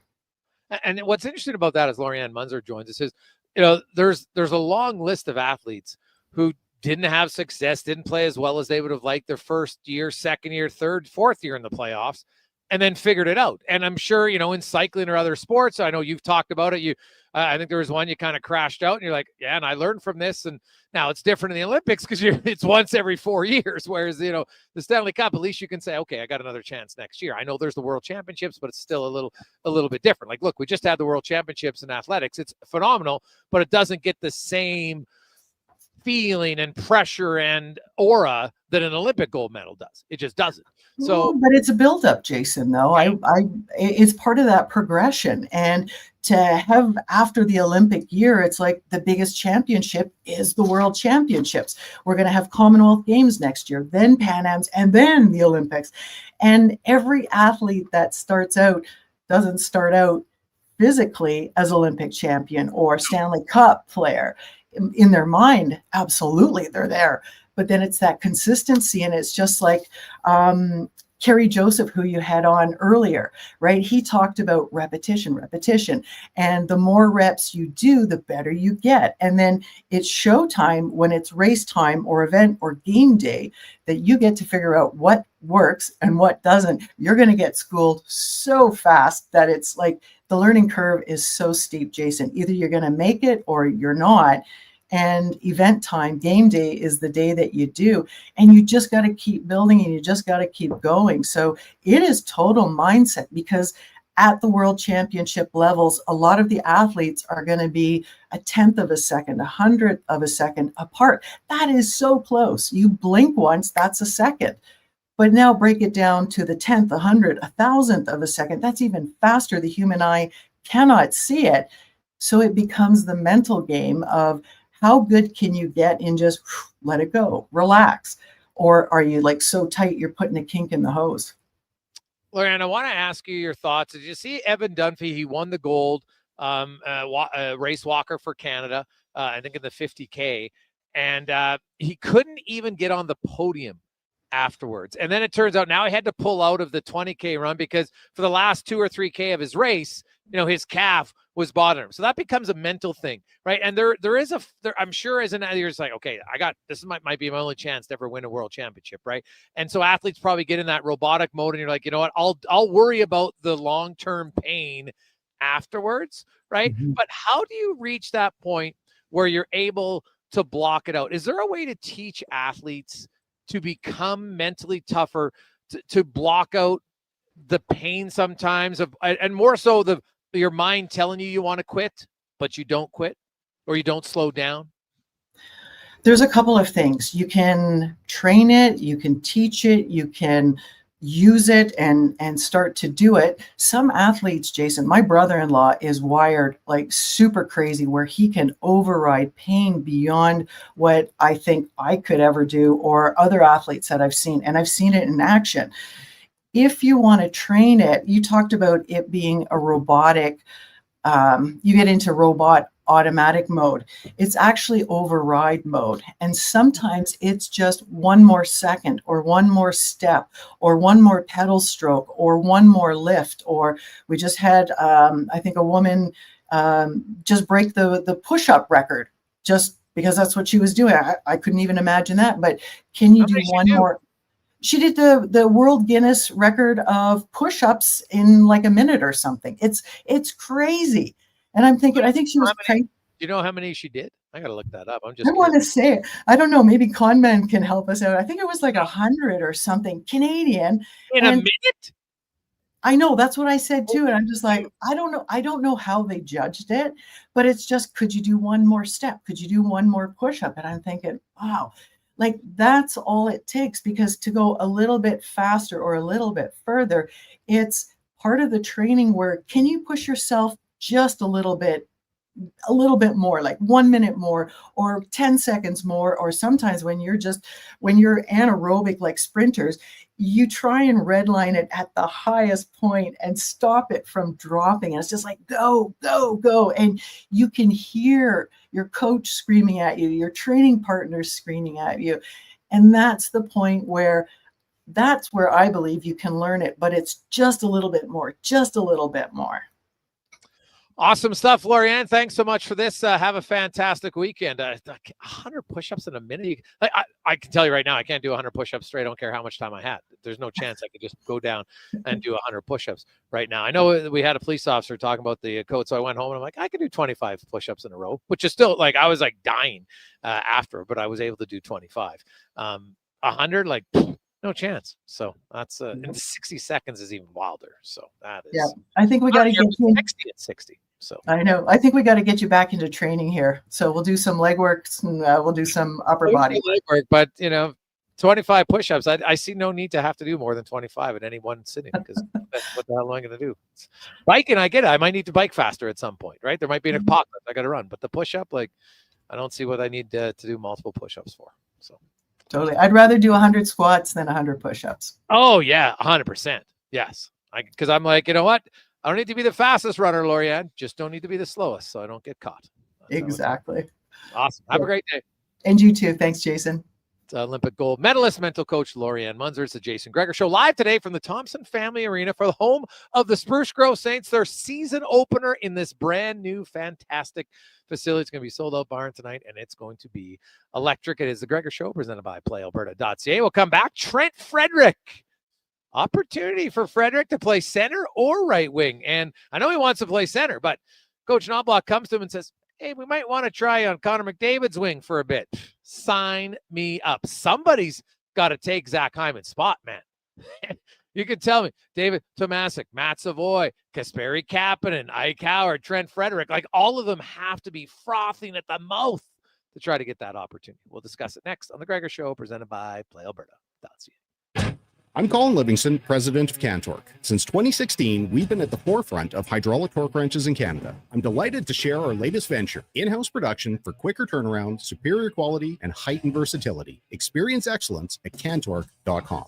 September, back to class and back to carting the kids around. Good news. Until the end of the month at Wolf GMC Buick, get GMC employee pricing on all remaining 2025 GMC Sierras, so you'll have loads of room. Plus, get 0% financing on Sierra light-duty crew cabs. If you're eyeing up an SUV, we have the completely redesigned GMC Terrain and our entire Buick family with incredible prices. And Costco members up to $1,200 additional off the price. Come see us, corner of 184th Street and Stony Plain Road. Wolf GMC Buick. We're making it easy.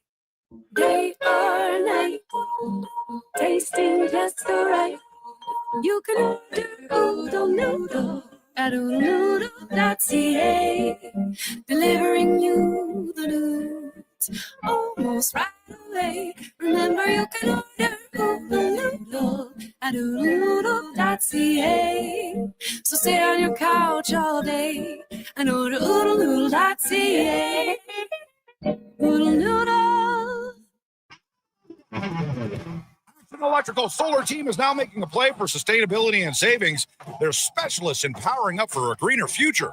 That's the strategy. Designing and installing high-efficiency solar panels. They're helping homes and businesses combat rising utility costs by harnessing the power of the sun. A smart move for efficiency and the environment. Hire the Action Electrical team to bring home a win for your project. Visit actionelectrical.net.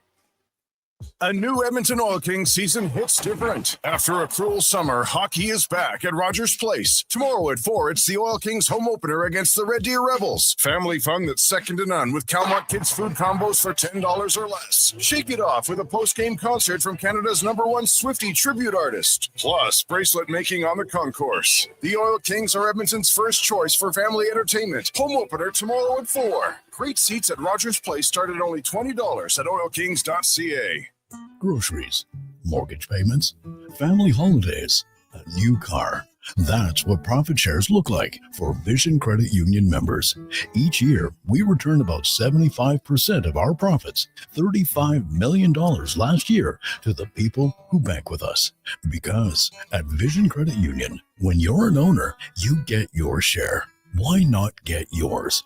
Learn how at whatsyourshare.ca. That's whatsyourshare.ca. Imagine a busy classroom. Now imagine it if no one was willing to teach.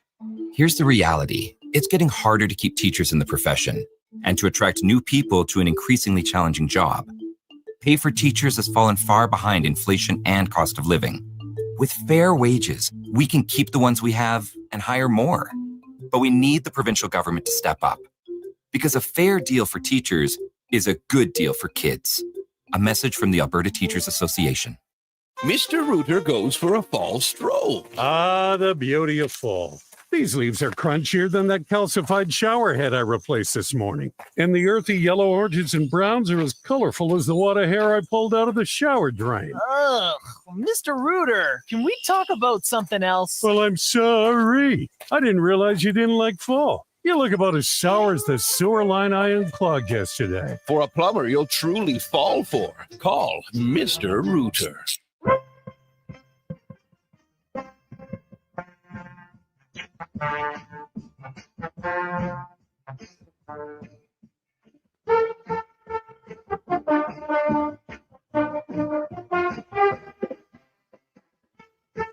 Portions of this hour brought to you by Japa Machinery. Japa is digging deep on their 50-year history of supporting Alberta's construction industry with their line of special edition blackout excavators. Visit japamachinery.com for all the details. The Jason Gregor Show, the best of Edmonton sports talk and beyond. This is Sports 1440. Presented by PlayAlberta.ca, Alberta's only regulated online gambling website.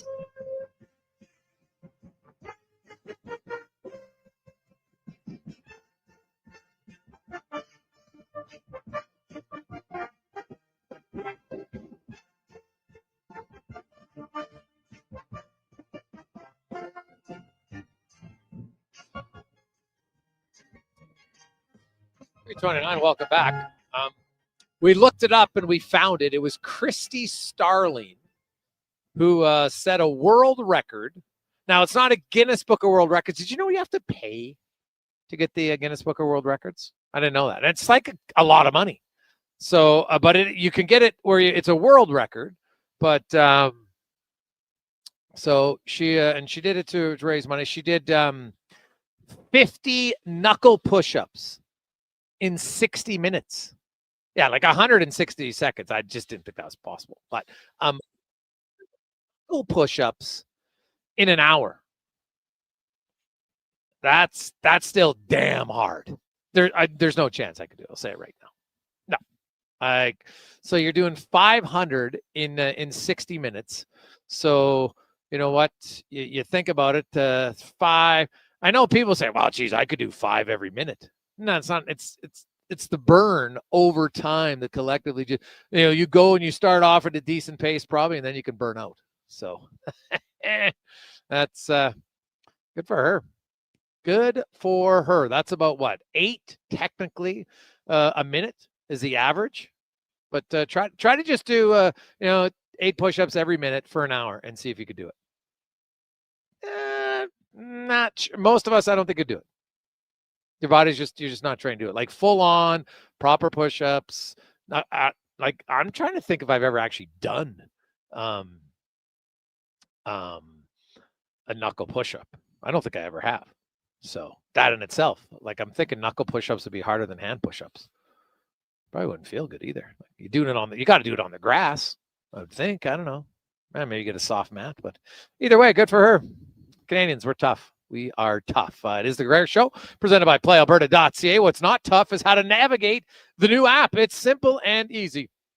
Check it out at PlayAlberta.ca. Now, let's get to the oil report brought to you by Volvo Cars Edmonton, where, hey, they're blowing out their XC60 2025. Some great deals on that. And they introduced the brand new 2026 XC90.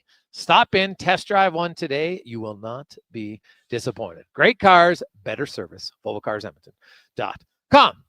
And let's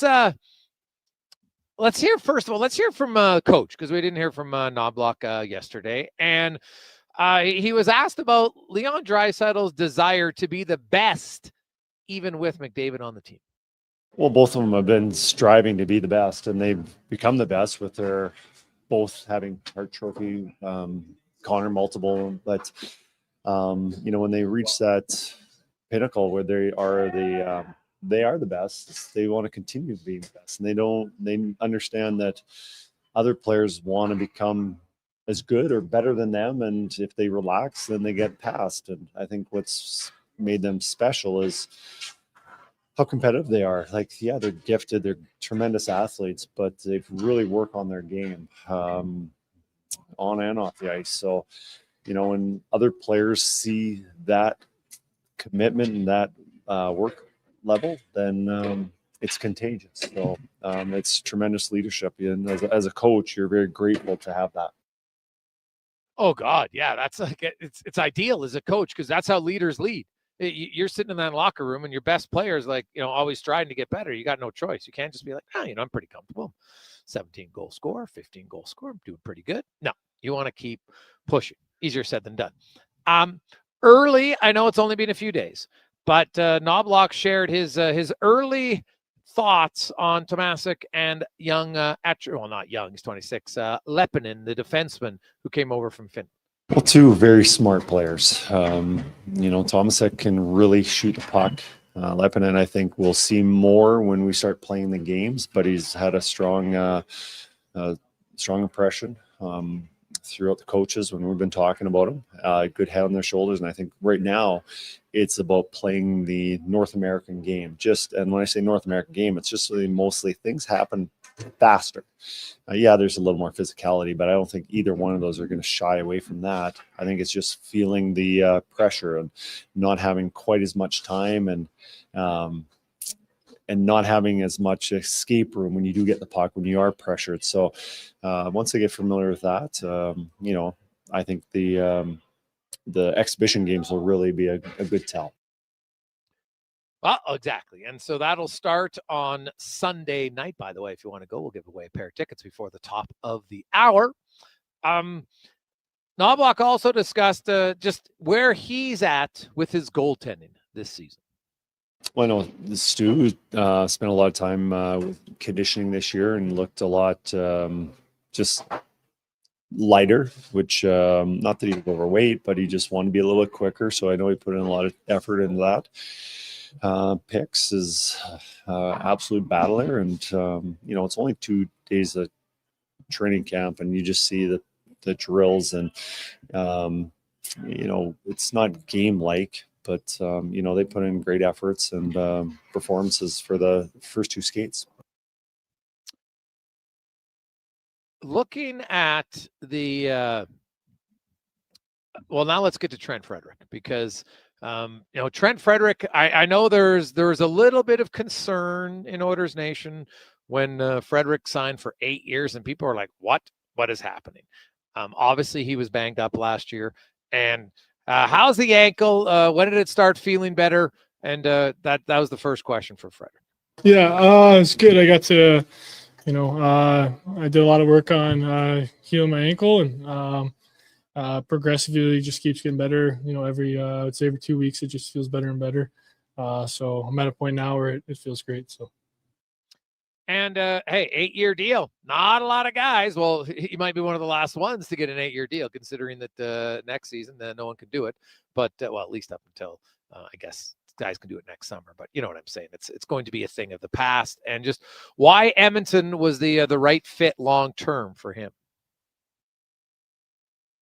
Yeah, I would say, in all honesty, when I first got traded, I didn't have any intention of I was probably just going to go see, I guess, play the market or whatever you say. And then since the day I got here, I just loved it. And all the people are great, and the staff, the players, the organization, how well they treat everyone. I mean, go on and on why I liked it. And then I don't know about right away that I wasn't playing, so I don't know how much negotiation there was. But, that part kind of stinks. I feel like I still have to show I'm a better player than I've showed so far. But I'm very happy with where I am. And does he feel, is there a bit of a chip on his shoulder to kind of show more because he was banged up last year? Yeah, I mean, I know I do. I know I'll be better. I mean, looking back, I know I'll be better. I'll be skating better. I'll be moving better. I'm excited to play at a higher pace. And last year at the end of the season, he said, hey, I want to play center. It's something that he would like to do. And at least for training camp, there is the chance. The coaches talked about it, playing center and right wing, and how important that versatility is for him. Yeah, I mean, it's just something, I'm flexible with doing anything. I think that's the good thing about our team is there's so many guys that can do that. Guys that will, play center and can jump the wing or vice versa. So I just want to be, do the best I can right now at center and give them that option that I can do that. And I'm comfortable playing, all 3 positions. And then lastly, he, of course, it was his first time in the Stanley Cup final as a player last year. What did he feel he learned from playing on the game's biggest stage? Yeah, I mean, it was an unbelievable experience. I take a lot out of it. It's a long, it's another season, and obviously you have to get to the playoffs and just take it day by day. But I don't know, it's very cool, to think about the city and then everyone supporting you, and all the people back home watching. It's very cool. So Trent Frederick, what are people's expectations? I think there's a little bit of maybe from the show me state for Frederick, and I can understand that from fans. You did not get to see his best, no question. And there's lots of room to improve. I know some people don't like the 8-year deal. And I look at the cap and where the cap's going up, and, it's, what is he, 3.8? Can't remember exactly what he signed for. I think it was 3.85. You look in 2 years, the cap's going to go from 88 million last year. It's going to be up to 113. So that's $25 million increase, right? That's a massive increase. So you're talking guys who used to be, $2.5 million players. Now they're like $3.5 million players. Right? Well, maybe not that much, but it's significant. And I don't think the contract is going to age that poorly at all. I actually think down the road it's going to look good. Kind of like the Leon Draisaitl contract. His $8.5 million deal looked really good, but the cap has gone up so quickly. And that, the rumblings already that if Kaprizov gets to market, a team might be willing to really overspend to get him to go there. 19 mil. And once one guy gets it, or two, trust me, all the big ones are going to change. That Draisaitl deal halfway through could look like a super bargain compared to some of the other deals around the league, which is kind of crazy to think about, the $14 million deal. Now, Draisaitl is a pretty special player. There's no question about it. So that talks, and we'll hear from Leon Draisaitl a little bit later on in this hour. 833-401-1440, 833-401-1440. Hey guys, Frederic's played like a third liner, so those are my expectations. Anything above would be better from Camrose. Chris.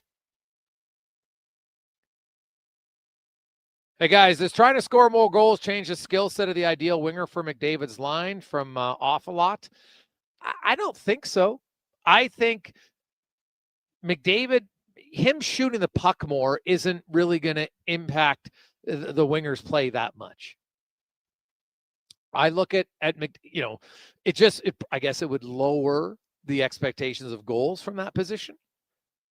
Because it's not like McDavid's going to be on pace to score 50 and his winger's going to score 50 at the same time. It's pretty hard. But especially when we're talking 5-on-5 production, right? Because I'm not sold that the guy, like if Trent Frederic or David Tomasic plays with McDavid, or even Matt Savoy plays with McDavid 5-on-5, I'm not sure if they're going to be there on the power plays, the net front presence. They might be. Like definitely not Matt Savoy. He won't be the net front presence. So, it might be Adam Henrique. We'll have to see kind of what they do. I'll be curious to see when they run out the power play. And they haven't worked on that yet. Usually that comes in the second week of camp. You get down to some numbers, and probably by like next Tuesday or Wednesday, they'll start it, right? You want it. Basically, we'll be able to tell even as early as Sunday, depending on, like, is Nugent Hopkins, Draisaitl, Bouchard, and McDavid all going to play in the home game? I can tell you it ain't going to be in the road game. So if it did be in the home game, then, who the other guy was, we'd see who early on they view as the potential stopgap until Hyman gets back. And then even when Hyman does get back, if the guy who's playing in his place has success, well, maybe they split it, and we'll see. It'll be good. Hey boys, I just walked into the Thompson Family Arena. That's impressive. For small town Spruce Grove. I might go tonight. I only live about 4 kilometers away. Patty. Well, Patty, you should go, but if you're going to go, man, you better get tickets because it's going to be sold out very soon. Very soon. Hey, Gregor, for fun, would you trade McDavid and Bouchard for McCarr and McKinnon? Wow. That's an interesting question. David. It's probably not. I don't think I would. Because I think McCarr's got 1 year left on his deal. He's making $9 million. Like his next deal is probably going to be 15 or 16. So the cap value of it will be different. And Bouchard's length helps in the playoffs. The numbers don't lie. So I'm not saying he's a better player straight up than McCarr, but when I look at cap and everything else, if McCarr's going to get 15 mil and Bouchard's getting 10 mil, then I would take McDavid and Bouchard. That's an interesting question. I will be fascinated to see what McCarr's next deal is going to be, because it's going to be big money. Big money. We'll come back. We got Cam Tate. We're also going to hear from Leon Draisaitl a little bit later on. LT will join us. We'll talk a little bit about the Elks. And hey, speaking of the green and gold, man, I've been told that ticket sales for next Saturday's game against the Riders is already at the levels they were at the Labor Day rematch. I know there's a lot of people that felt like, oh, they got all those tickets because of the free kids tickets, and that was some of it, yes. But I was at the game. There wasn't that many kids. There were some, of course, but they're looking to get to 30K, and maybe now lower bowl sellouts. My understanding is just around 33,000, might be slightly under, like 32,800. I'd have to get the exact number, but it's a good sign. Trending to it, and I'll tell you right now, if they win in Hamilton, that'll push up some walk-ups for sure. And how awesome would it be if you could get a sellout in the lower bowl for a home game this year for the Elks, or get close to it, just get to 30K. That would be nice. We'll come back with Cam Tate, the 2-minute morning and more. It's the Jason Gregor Show, presented by PlayAlberta.ca, coming to you live from the Spruce Grove Saints home opener here at the brand new, it's unveiled tonight, the brand new Thompson Family Arena in Spruce Grove. Hey, sports fans, we've got a clear choice for you. At Crystal Glass, we provide customers with the perfect glass for any job. From home to auto and even commercial, installation or repairs, we're your team. Call 310 Glass or visit crystalglass.ca. Crystal Glass. Scott McGilvery here, HGTV host and renovation expert. The one upgrade I know homeowners will love, better, fresher Culligan water straight from the tap. Culligan's Aquasential reverse osmosis filtration system takes your water to the next level. With up to 7 stages of filtration and 14 filter options, they're certified to reduce over 90 contaminants. Your tap water is about to get a major upgrade. Safer water that tastes great. Get started with a free in-home water test at Culligan.com. Culligan, water you love. The Bricks semi-annual sale is on now. For 4 days only, save 60% off sofas when you buy the matching love seater chair, up to 30% off bedroom and dining furniture, and up to 50% off mattresses. Plus, get up to an additional $400 credit to spend on pillows, linens, or accessories. And when you buy more, you save more, up to 15% off select major appliances. Some exclusions apply. See in-store for details. The Bricks, saving you more. Smart, connected, community-driven. Jason Gregor sets the standard for sports talk in Edmonton. Join the conversation on Sports 1440. Text Gregor, 833-401-1440. Sports 1440, where Edmonton talks sports. Well, get ready for a silly hockey fans. Your partner in power just skated onto the ice. EWEL.ca, the new e-commerce website for electrical wholesalers Edmonton, is ready for the power play 24/7, 365. UL skates to where the puck will be in 5 years. Now that's forward thinking. Killer selection, slamming products from the best brands, and legendary service. Don't sit on the bench. Get your account today at EWEL.ca and win that project. Plug into your partner in power. Get an EWEL.ca account today. Come for Canada's largest trade shows, the biggest names in entertainment, exhilarating sporting events, and more. Stay for the experience at the Edmonton Expo Centre. TNA Wrestling makes its explosive debut at the Expo Centre on Friday, September 26th and Saturday, September 27th for back-to-back nights. Buy your tickets online today. Learn more about what's happening at the Expo Centre by visiting the calendar of events online at edmontonexpocentre.com today. Want some good news? St. Albert Dodge is holding the biggest sale of the year on their in-stock Ram 1500 Sports. Every single one on the lot is discounted by a whopping $14,000. Yeah, 14 grand. And St. Albert Dodge has the best selection in Alberta. Over 90 Ram 1500 Sports to choose from with great packages, including the Night Edition and GT models, all $14,000 off the ticket price. Get down there and see how easy it is to do business at St. Albert Dodge.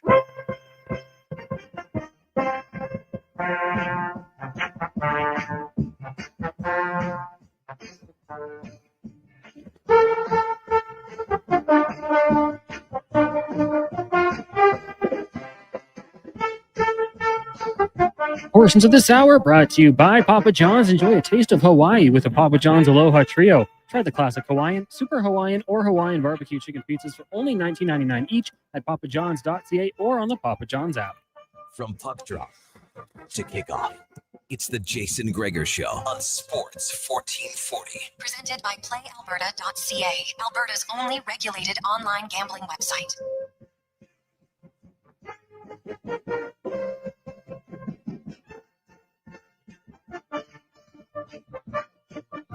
.348 Positive Friday continues on. The Gregor Show presented by PlayAlberta.ca. Remember, when you use the Gregor code, Gregor50, you make a $50 deposit, and then basically we'll double your money. You get 2 for 1. Use the code Gregor50. If you make a $50 deposit, you'll get another 50. Pretty sweet at PlayAlberta.ca. Of course, preseason action. For the orders, we got Elks in Hamilton on Saturday. Got NFL, Jays, and KC. And by the way, fans, if you notice, usually those Friday night Jays games aren't on TV, but Sportsnet has made a deal. They are going to broadcast that game. That's usually, I think it's just on Apple. It'll actually be on television tonight if you're interested and you want to watch it. So I'll let you know about that.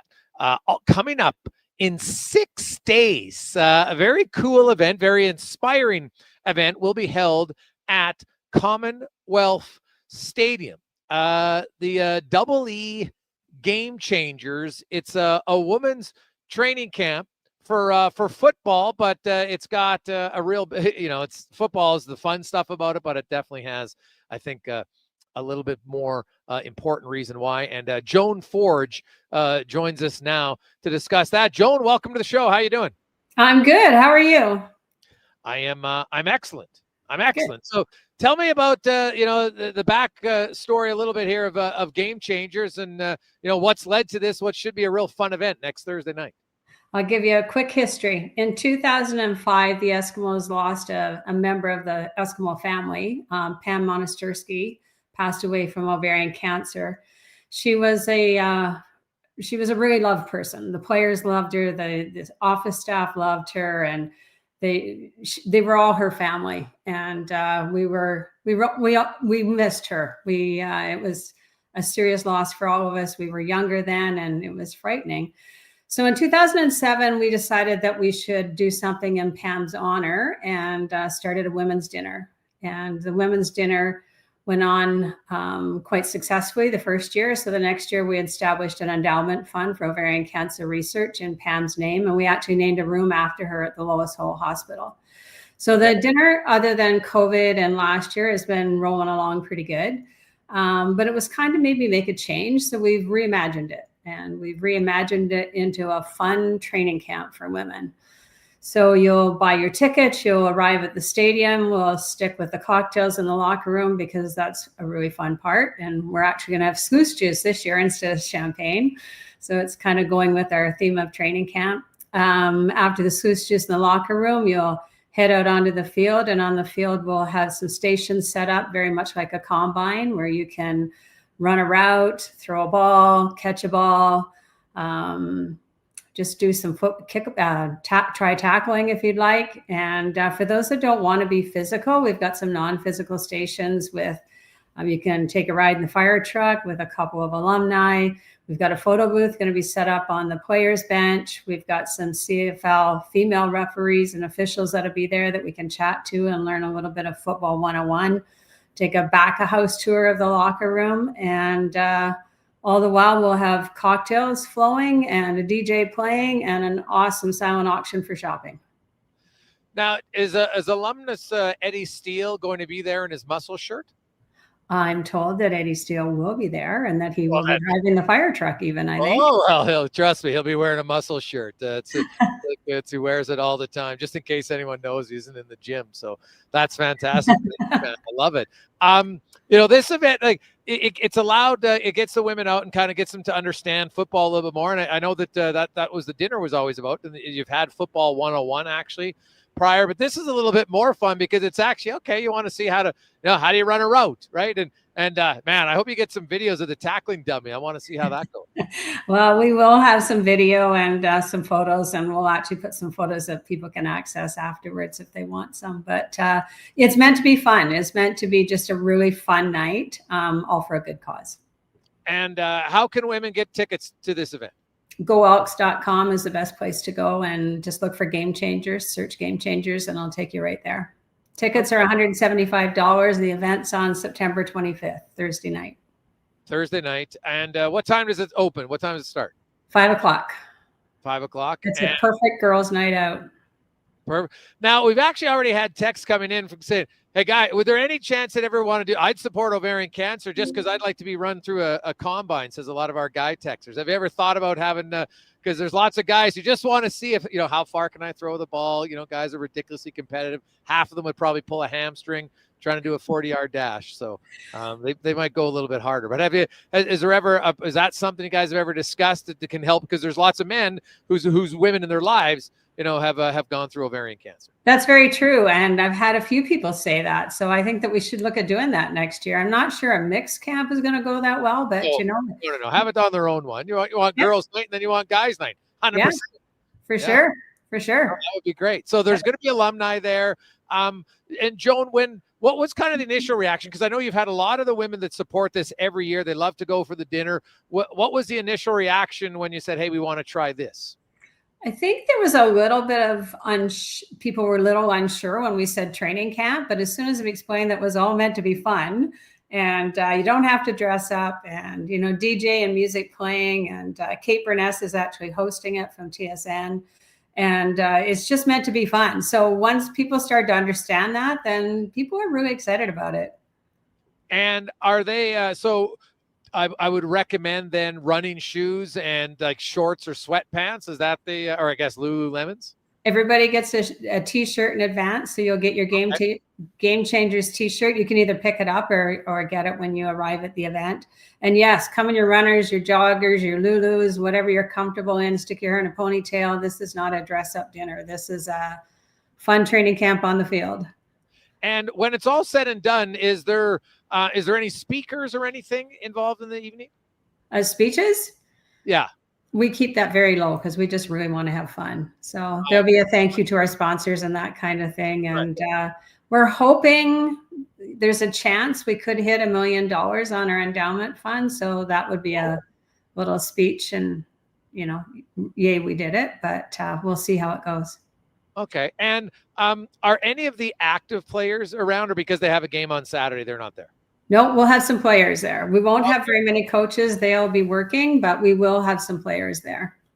Oh, okay. The players, actually, we have players running all the physical stations. Right. Oh, okay. So that's an opportunity then for the fans to also get to meet some of the players while they're going through their paces. Meet some players and alumni and get autographs too if they like. Okay. And cameras, obviously, phones are welcome, and take a lot of pictures and have some fun. Yeah, absolutely. Absolutely. And so do you buy, is it just individual tickets, or are there group packages? How does it work? Tickets are $175 each. A table of 8 is $1,225. And that gets you a team photo and ride on the fire truck and a reserve table. Awesome. Well, Joan, we hope things go well. Sounds like a super fun night. And man, this September weather has been great. So it should be a perfect night for some training camp football for the ladies in September. Hope you have a great time. Thank you very much. And we'll start thinking about that guys one for next year. Well, yeah, we'll be all over that. It'll be a lot of fun. Yeah. That's Joan Forge for Game Changers co-chair. That's a fantastic event's gone on for a long, long time. Pam, she was the executive assistant for a long time. She kind of ran the show, kept you in line. And, she was just fantastic. I got to know Pam for, I think, the first 4 years of my career, because I started in 2001, and I started covering the Elks was like my first gig that I got to do that summer. And that's when actually they were out at the Garrison, if my memory's correct. That was my first year covering the team, was when they were out at the Garrison. And then I think Don Matthews got fired like 3 days in, and I was just like, what the hell's going on? So, but I got to meet Pam many times, and she was a great lady. So it's awesome that they're honoring her. They've already raised $940,000 through this event. So, really good chance that they'll reach $1 million. Did you know that over 3,000 women will be diagnosed with ovarian cancer this year? And man, it's not great odds, because over 2,000 of them unfortunately will pass away. So it is a tough one to get. So it's great to support that. And so any gentlemen out there, your wives, your daughters, friends, anybody, girlfriends, you want to get involved with their football fans, that have a great time. And I love the fact, honestly, like ovarian cancer will definitely, it impacts the women, but it does impact a lot of the sons, dads, brothers, husbands, common law partners just as much if you lose one. So I'm sure there's lots of guys who would love to go to the event and on a different night. I don't want to have it, hey, guys night, you like guys night, girls night, you like girls night. Just do it different. You could do the same thing. It'd be a lot of fun. So there we go. We will get to the 2-minute warning with Cam Tate coming up a little bit later on in the next hour. We also have Leon Draisaitl on the other side of a Sports 1440 update with Connor Halley, brought to you by Fountain Tire.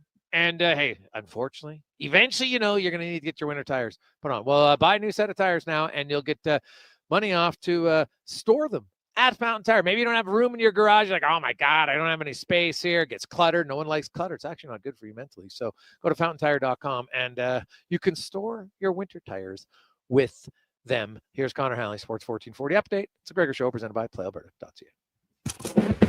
This is the Sports 1440 update. Toronto Blue Jays back in action tonight, taking on the Kansas City Royals. First pitch set for 5:40 from Kauffman Stadium. Elsewhere, Yankees are in Baltimore. You got the Pirates and Athletics. Red Sox take on the Rays. Guardians beat Minnesota. Astros hosting the Mariners. And the Dodgers taking on the Giants. Clayton Kershaw gets the start in that one. In the CFL, Week 16 kicks off tonight. Montreal in Toronto at 5. Then at 7:30, BC up against Calgary. Tomorrow at 5 o'clock, you got the Elks in Hamilton taking on the Tiger Cats. Canada held off a late rally from New Zealand to beat the Black Ferns 34-19 to advance to the final of the 2025 Women's Rugby World Cup. They'll await the winner of tomorrow's semifinal between England and France. Final takes place on Saturday, September 27th in London. In the WHL, Oil Kings kicking off their season tonight down in Red Deer against the Rebels. That gets going at 7. The two teams meet again tomorrow at 4 here in town. OilKings.ca. For tickets, BCHL action tonight. Spruce Grove Saints hosting the Brooks Bandits at the brand new Thompson Family Arena, while Sherwood Park is in Okotoks. Both those games starting at 7 o'clock. In the AJ, 5 games tonight, including Devon and Bonneville, Drayton Valley hosts Olds, and Fort Mac traveling to Drayton Valley. At the collegiate level, Golden Bears hockey taking on McEwen, 7 o'clock at the Drake. And at the Saddle Center this weekend, you got Fog Volleyball Classic. Golden Bears beat the Dinos tonight at 8. The action will continue tomorrow. CGFL over the weekend. Huskies beat the Colts in Calgary, while the Wildcats hosting the Hilltops. Both those games Sunday at 1 o'clock. Coming up in hour 3 of the Jason Gregor Show, we'll hear Cam Tate's 2-minute warning, ask 5 questions, and be joined by former CFLer and Elks Nation co-host Eddie Steele. I'm Connor Halley. This has been a Sports 1440 update. Sports 1440, Stingray radio station. CKJR broadcasts from West Edmonton Mall and Wetaskiwin. Download the free Stingray music app and listen wherever you go. Experience a season of superior luxury, performance, and savings. The Fall Experience event is on now at Volvo Cars Edmonton. The all-new redesigned 2026 XC90 is here. Come drive one today. You won't be disappointed. Finance or lease a 2026 XC40 from 1.99%. And right now, you can save $7,500 on remaining 2025 XC60s. The Fall Experience event is on now at Volvo Cars Edmonton. Great vehicles, better service. Visit volvocarsedmonton.com. Legacy Heating and Cooling is sounding the call. Don't struggle through winter with a furnace you can't trust. For maintenance before winter strikes, call Legacy. Call Legacy. For furnace tune-ups and repairs to give peace of mind. Call Legacy. Call Legacy. Or to scrap your old furnace for a brand new high-efficiency one. Call Legacy. Call Legacy. And with no payments, no interest for 1 year on your new furnace, it's gotta be Legacy Heating and Cooling. At Fountain Tire, we're fluent in saving you money. Fluent? Yes, we've mastered the language of deals. Like right now, you can save up to 25% off select tires and up to $125 off a set of 4 select Goodyear tires. Plus, $50 off $150 service when you buy those tires. All until October 18th. I'm sorry, I don't speak deals. Spend less, save more when you buy Round Black things from us. Oh, got it. Restrictions apply. Book your appointment online today. Fountain Tire. We're on this road together, Canada. Listen up, because you're not going to want to miss this. Right now is your chance Again, to get get in outside. on Play Alberta's biggest offer ever. For a limited time only, new players can get up to a $1,000 Rolling casino through. bonus when they sign up. There's never been a better time to join the fun. Visit playalberta.ca today to get started with casino, sports, and lottery all in one app. Must be 18 plus to play. Remember, if you gamble, use your game sense. 340. The Spruce Grove Saints home opener is Friday, September 19th, and you don't want to miss it. The Saints will be playing their first game in the brand new Thompson Family Arena as they host league champion Brooks Bandits at 7 p.m. With a completely new and exciting in-game experience, including a state-of-the-art Jumbotron, the Thompson Family Arena will be the place to be. Don't miss the Spruce Grove Saints home opener, September 19th. For tickets, visit tickets.sgsaints.ca. Yeah, can I get a... yes. A common reaction from a veggie lover. Always scanning, searching, longing. But wait, what is this we see? The new McVeggie. Now at McDonald's. Farm, ranch, acreage, or lake lot. They're here to help at Bashaw Concrete Products. Family owned and operated for 60 years. They continue to provide the best products and service, period. Call now for your free quote on the highest quality ready mix and gravel, a new septic tank, or an outhouse pad and tank. Plus precast cattle water pads, garage sumps, and more. Call 780-372-3854 for prompt delivery. Bashaw Concrete Products. 780-372-3854. BashawConcrete.com. For all things golf carts, it's the Golf Cart people. Their certified techs provide expert service from maintenance to custom upgrades. Customers can explore the sales floor for new and used Club Car, Yamaha, and E-Z-Go models. The Golf Cart people stock a wide variety of parts and accessories to keep every ride in top shape and offer convenient rentals for tournaments, weddings, and festivals. Trusted for sales, service, parts, accessories, and rentals since 1997. Visit the Golf Cart people at golfcartpeople.com, your complete golf cart solution. Portions of this hour brought to you by Leading Edge Physio. From weekend warriors to professional athletes, kids playing soccer to grandparents in the garden, rotator cuff tears and tendonitis to post-surgical knees and hips. We fix your body. Life shouldn't hurt. LeadingEdgePhysio.com. Hat tricks, touchdowns, and home runs. Get it all with the Jason Gregor Show on Sports 1440. Presented by PlayAlberta.ca, Alberta's only regulated online gambling website.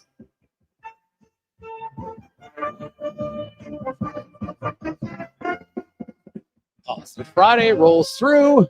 Week is almost done. Hey, maybe you got out a little bit early. Congrats either way. You're going to make it another weekend. Should be fantastic weather. Hope you are doing awesome. We are. If you missed it, LT's getting married tomorrow.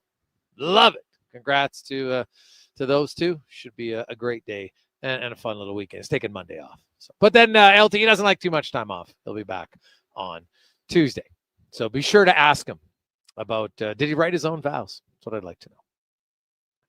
The Gregor Show coming to you today live on the road in Spruce Grove at the brand new Thompson Family Arena, home of the Spruce Grove Saints, where they will begin another season of the BCHL tonight against the Brooks Bandits. And it should be a sold-out crowd here tonight. And this is a spectacular facility. If you haven't been here and you're in the area, try to get some tickets there. I think there's about 10 left. So, and trust me, there's no bad seat in the house, right? Like there's no nosebleeds here. It's one bowl. It looks like anywhere from 8 to 10 rows, depending on the section.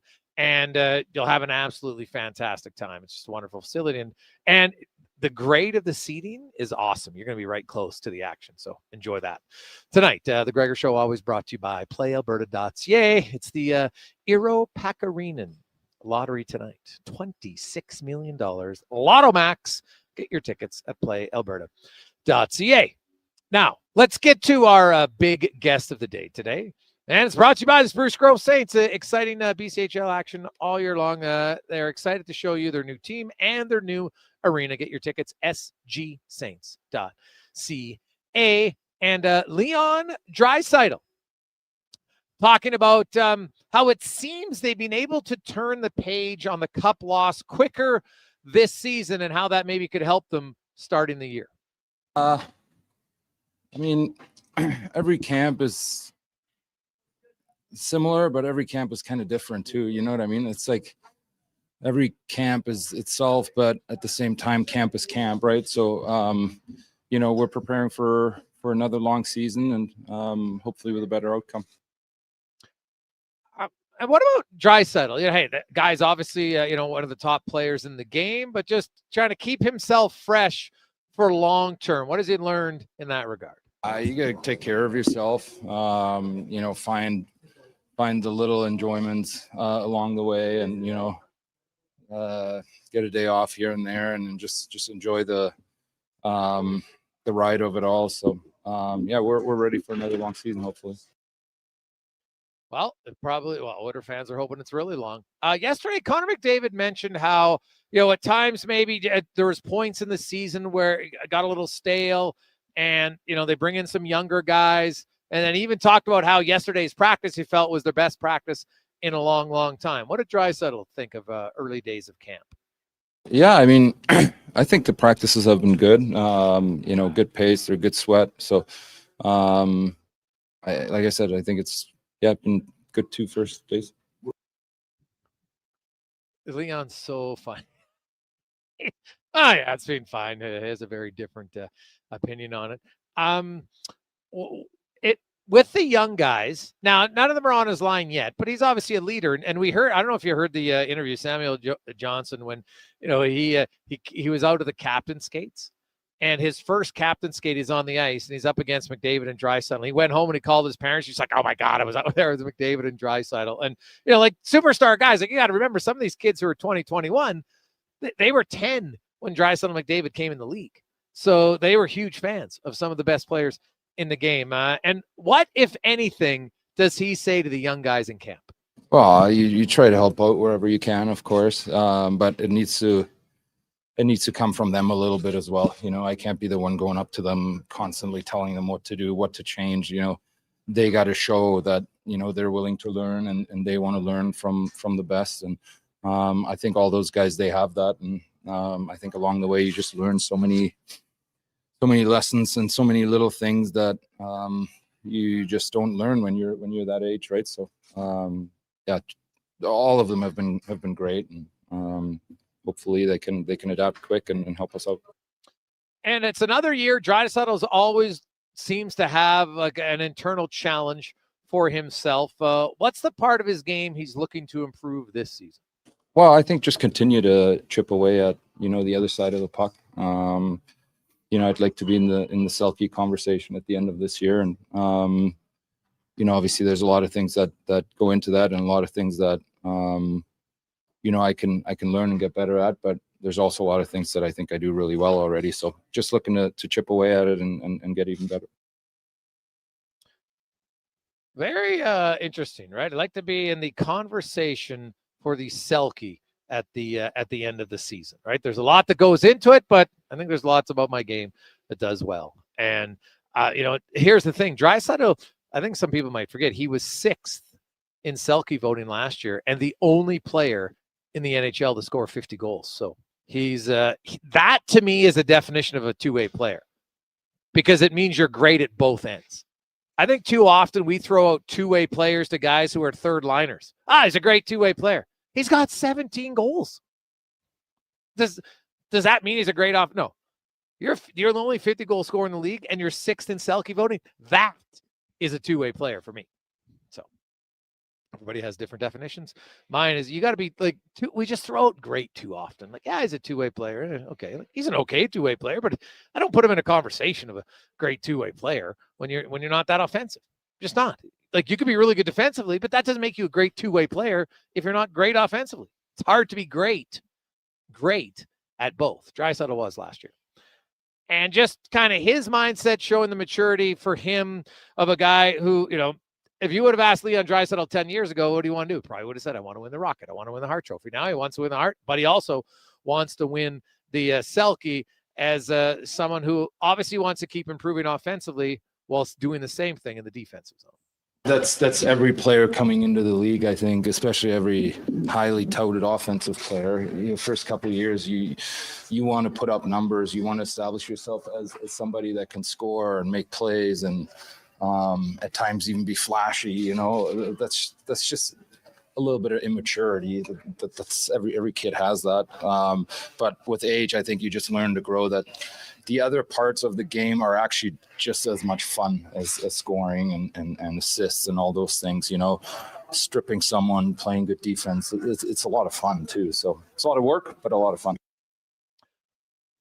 A lot of work and a lot of fun. And you know what? I think that I can tell you right now, every coach of a high-end offensive player right now is probably going to take that clip and show him to his kid who maybe at times like, coach, I don't really want to play defense. Now it's hard though. And that's why I probably wouldn't, to be honest, show that to a kid who's 10, 12, 14. Because, come on, they're like, let's be real here. No one asked Leon Draisaitl to be a great defensive player in junior. None, because he was elite offensively. And you probably don't have the maturity or even the wherewithal to do it both at a young age. So I wouldn't put that emphasis. It's nice to say, hey, you know what? Like, try not to need a map in your own zone. Right? You want to at least try, but you don't need young players at the age of 16 to be dominant offensively. I'd rather teach a player to have high-end offensive skill, because I think you can teach him the defensive game, because you know what it is? It's mainly work. Yeah, you got to have some anticipation and good reads, but it's a lot of just drive and determination and work. Whereas developing a high-end offensive play, that's skill. And it's work, but there's some natural ability. Whereas in the defensive zone, it's just like, I'm not getting out work. I'm going to be in the right position. I'm going to be here, going to have my stick in the inside of the lane, little things like that I think are easier to improve. It's really hard to say, hey, you know what? I came to the NHL, I'm a really good defensive player, but now I'm going to become a great offensive player. Has anybody done that? I don't think so, because being a great offensive player is extremely, extremely difficult. It's our big guest today, brought to you by the Spruce Grove Saints. Now, let's get, it's Pause of Friday, and it's time for another edition of the 2-minute warning with Cam Tate. Of course, brought to you by Legacy Heating and Cooling, where their rates never change. No overtime charges on the weekend, late at night. That's how you build a legacy at legacyheating.ca. Cam Tate, of course, longtime journalist. Cam, born with cerebral palsy, he's been in a wheelchair, but his disability, he always wanted to be on radio, was unable to, until now. Through the wonders of technology, Cam's words come to life in the 2-minute warning. And on Fridays, Tater makes me read his 2-minute warning. All right, gather round, for the season of junior hockey has once again descended upon us, bringing with it the familiar symphony of skates on ice, the rumble of long bus journeys, and the inevitable, shall we say, colorful language. Indeed, as these young men embark on their grueling schedule, the F word will, with an almost poetic predictability, surface countless times. Now, one might recoil. One might decry such an utterance as crass, as socially unacceptable, a blight upon our delicate sensibilities. And yet, there it is, an integral, if uncouth, part of the game's very fabric. It is, for better or worse, the raw, unvarnished expression of passion, frustration, and the sheer, unadulterated grit that defines this particular Canadian pastime. To deny its presence would be to deny a fundamental truth of the ring. All right, Gregor, you feel it? That's the F word all over you this Spruce Grove Friday afternoon. Not that F word, mind you, but the glorious feeling of finally finishing a mega project on West Wind Drive. It's like a fresh paint on a painter's pant leg, that splendid splat of the final brushstroke. And speaking of splendid, tonight the local boys of winter, the Spruce Grove Saints, are hosting their home opener in a brand new spanking arena. So grab your popcorn, your foam finger, and maybe a dictionary, because you just know some colorful language both on and off the ice is coming. All right, let's delve deeper into this F word phenomenon, shall we? It's a word you see that often conjures up images of, well, let's say less than polite discourse. But today, we're elevating its stature, for this particular F word is the very bedrock, the unshakable foundation upon which every aspiring athlete in minor sports builds their dreams. It's the physical and mental fortitude, the sheer grit that propels them forward whatever path they choose. And who, with a quiet dignity that belies its profound impact, has brought this essential F word to the forefront? None other than the esteemed businessman Larry Thompson of Edmonton Elks fame, in the christening of the Grove's magnificent new ice palace. So I ask you, are you prepared for the revelation of the most fundamental F word? It is, of course, the Thompson Family Arena, a name that resonates with the very essence of what makes champions. Indeed, family. 2-minute warning, weekdays, Gregor Halley, Tate, Sports 1440. Tater's a pretty good wordsmith. I'm going to give him that one. It's true.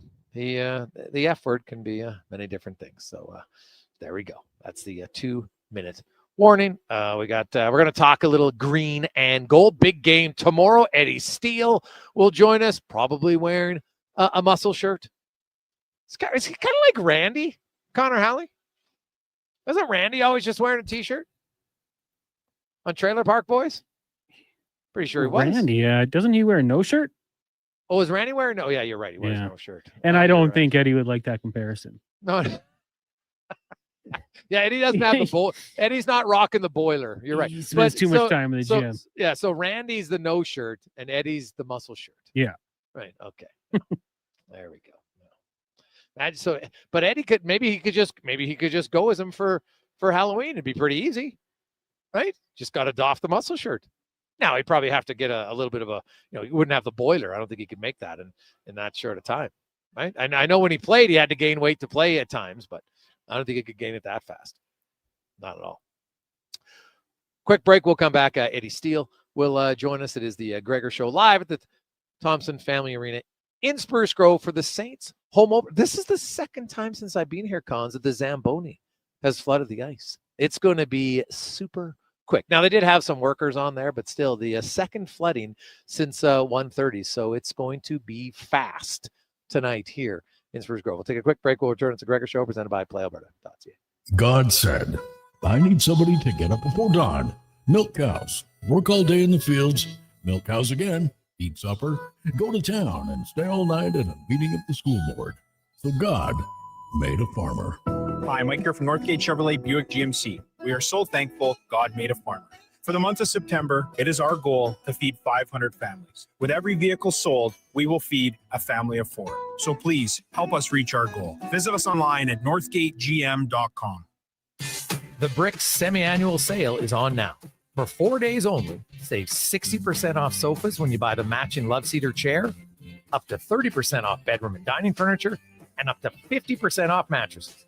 Plus, get up to an additional $400 credit to spend on pillows, linens, or accessories.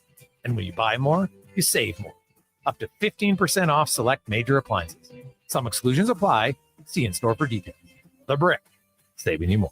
From the first face-off to the final, Sports 1440 is your home for hockey talk. With live coverage, expert analysis, and pre- and post-game shows, we bring you closer to the game. Tune in 24/7, only on Sports 1440, Edmonton's sports station. Listen up, because you're not going to want to miss this. Right now is your chance to get in on Play Alberta's biggest offer ever. For a limited time only, new players can get up to a $1,000 casino bonus when they sign up. There's never been a better time to join the fun. Visit playalberta.ca today to get started with casino, sports, and lottery all in one app. Must be 18 plus to play. Remember, if you gamble, use your game sense. Ah, Hawaii. The warmth of a golden sunset as the waves roll in. The freshness of a waterfall. The lush scent of tropical flowers in the air.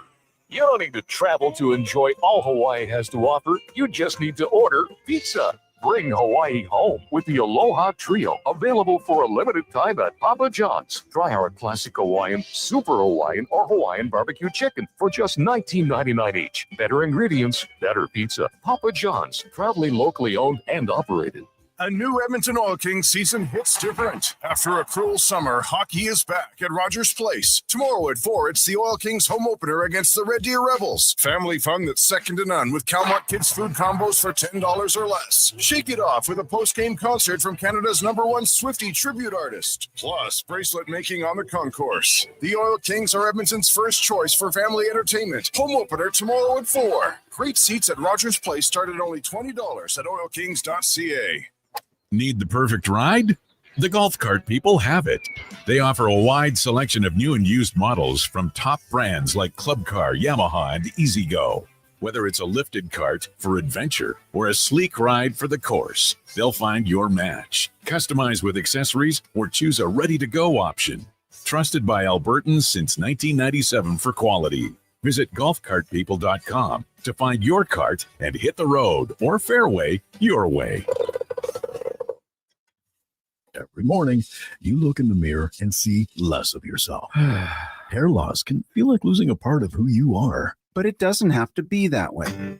Hi, I'm Dr. Vance Elliott. At Advanced Hair and Skin Surgery, we understand the pain of hair loss. Our advanced hair restoration solutions won't just bring back your hair, they'll help you face the mirror with confidence. Good morning, you sexy beast. Visit drvanceelliott.com today because it's time to be the man you remember. It's happened again, and construction season is in full swing. Job delayed, money lost, and clients disappointed because your rigging failed and it wasn't inspected. Don't let this happen to you. Have your lifting slings, fittings, hoisting tools, and safety harnesses checked with Titan Supply. Titan Supply offers certified on-site and in-house rigging inspections and service so they can repair it, replace it, and recertify it. Titan Supply in Edmonton, Grand Prairie, Red Deer, and Calgary, and at titansupply.ca. Lift, dig, haul.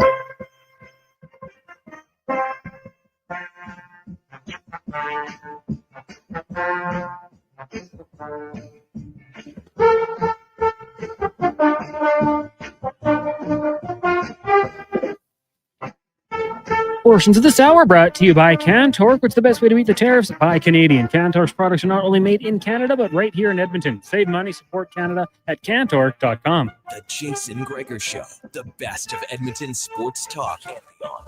This is Sports 1440. Presented by PlayAlberta.ca, Alberta's only regulated online gambling website. And people are filing in to just open the doors 3 hours before puck drop. And there's already over 100 people in here. It is people are fired up to get into the brand new Thompson Family Arena here in Spruce Grove for the unveiling of the Saints home opener tonight. It'll be a packed house. It'll be loud. It'll be loads of fun. There are, I've been told, a few tickets, like a handful left if you want to get in, but go to sgsaints.ca to ensure you can get in tonight. It is the Gregor Show, as always, presented by PlayAlberta.ca, and it's time to talk a little football as we are joined by co-host on the Kerry Show Monday and Friday. Also, the co-host of the two podcasts, Elks 101, Elks Central, at elksnation.ca, and a gentleman who tucks his jeans into his cowboy boots. WTF. Eddie Steele, what is happening? I love it. Man, full disclaimer, it was my first time ever in them. And I don't have the boot cut jeans, Greg. And let me tell you what, man, the jeans that I wore were tight enough. You should have seen the first pair that I tried on. It was a big no bueno for my wife. And I'll tell you what, I was standing around because I wasn't drinking. So I was just standing around posted up, especially while the company that I was with was in line. I kind of probably looked like a bouncer or a cop. And I know people were just eyeing me because I was just standing there with my tucked in jeans. And that at that moment is when I noticed no other male had his jeans tucked in. Dude, when I saw that post, I was dying laughing. Somewhere, Terry Ryan, who's like, he's got about 8 pairs of cowboy boots. He's got like a few snakeskin ones. Like, he's a big fan of them. Now that you've worn them for the first time, did you find them comfortable or did it bother you after a while? Because that's like a 6-hour commitment when you're there at that concert. Well, see, the thing about them, they're like a really good boot and they're really big. So they're size 14, 4E wide. So it was perfect for my foot. So to be honest, I was very comfortable in them despite that 6-hour commitment. And I was most happy I wore them when I had to go in and out of the concourse, and it was an absolute stampede, and people were just trampling all over them. I'm glad I didn't wear a good pair of sneakers like I was gonna.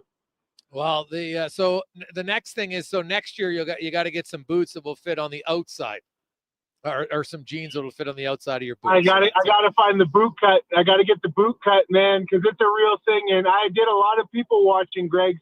And there was not another fella, not that it matters, fella or female, but not another fella I noticed had his jeans under his boots. Not a single one of them. No, they wouldn't. Now, did you go full on? Like, did you get the cowboy plaid shirt? Did you have a cowboy hat? Nah, just a nice black tee, man. The guns were out, you know. No, I didn't have them holstered. Oh, well, dude, I thought you for sure would have been wearing one of your muscle shirts for sure with the jeans tucked in. That would have been unbelievable. Oh, that would have been savage. And believe me, the thought crossed my mind. Awesome. Eddie, I know you and I, we chatted on the phone over, but my goodness, like, there are some losses that sting more than others. And God, like, that's a brutal loss in Toronto. The Elks defense played great. The defensive line's getting pressure. They're getting interceptions all over the place. Now, I didn't love them on the finals series with the backup in, but when you turn over the ball 6 times, man, you got to look at your offense and like, dudes, how do we lose this game?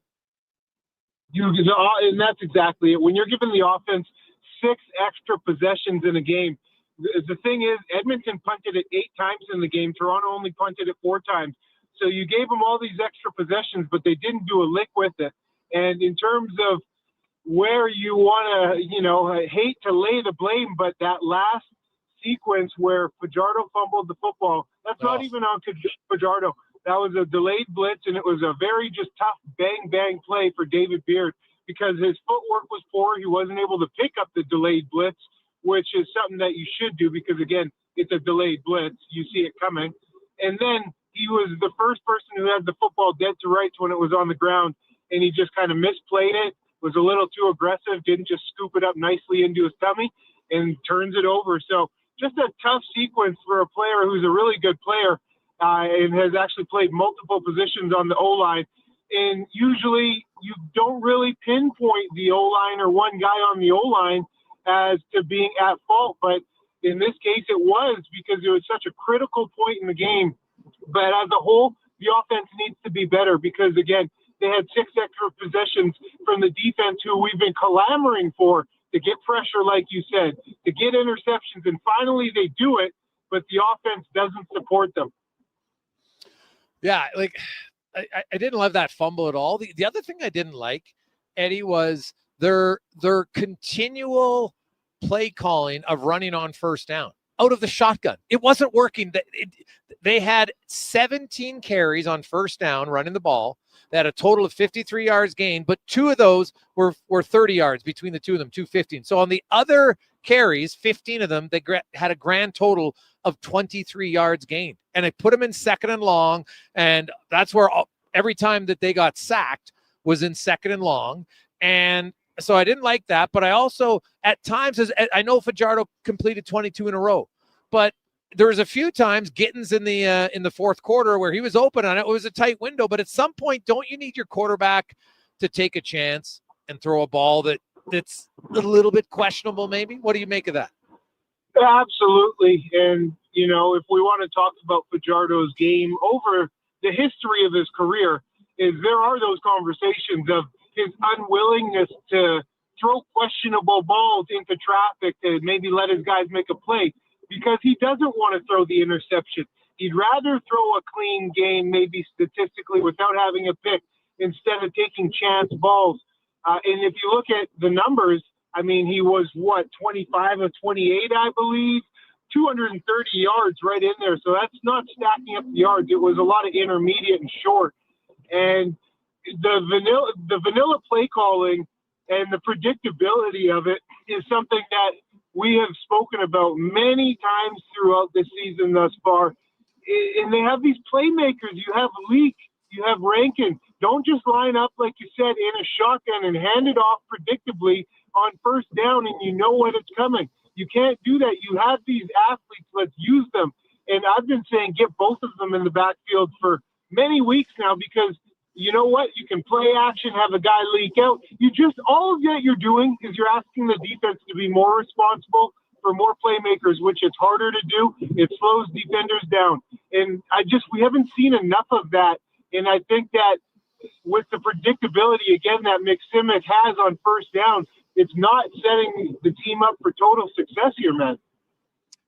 No, I think there needs to be a little bit more aggressive play calling at times, especially if you want to say, hey, you know what, we had a young quarterback and we're going to simplify the playbook. And, okay, sure, but that's not the two. Cody Fajardo's not that guy. He's won a Grey Cup, for goodness sakes, right? Like, he's got a lot of experience. And at times you got to say, hey, Cody, we got to take some shots down the field, right? Like, that game, I felt like, twice in the fourth quarter, when the defense gives you the ball on the 42 and the 40-yard line of the Argos, and both times you settle for a field goal, that cost them the game, Eddie. Cost them the game. Yeah, it does. And threes are nice, and it's good to get the points. Everybody loves the points, but when you're getting it with the field position, there's no denying you got to punch 7 up there on the board because that's what separates you in a game. That's what puts you ahead, and that turns a lead into a blowout. Eddie Steele joins us.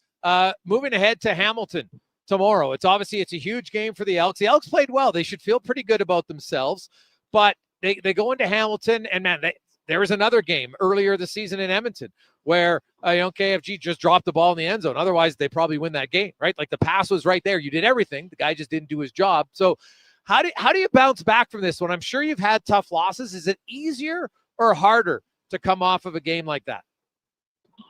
Well, I think it's going to be easier for this group because they seem to be resilient. They seem to be a bunch that really follows Killam's lead, Coach Killam, and he is a good leader out there. And we just look back to Labor Day, how they lost down in Calgary, responded with a really strong game.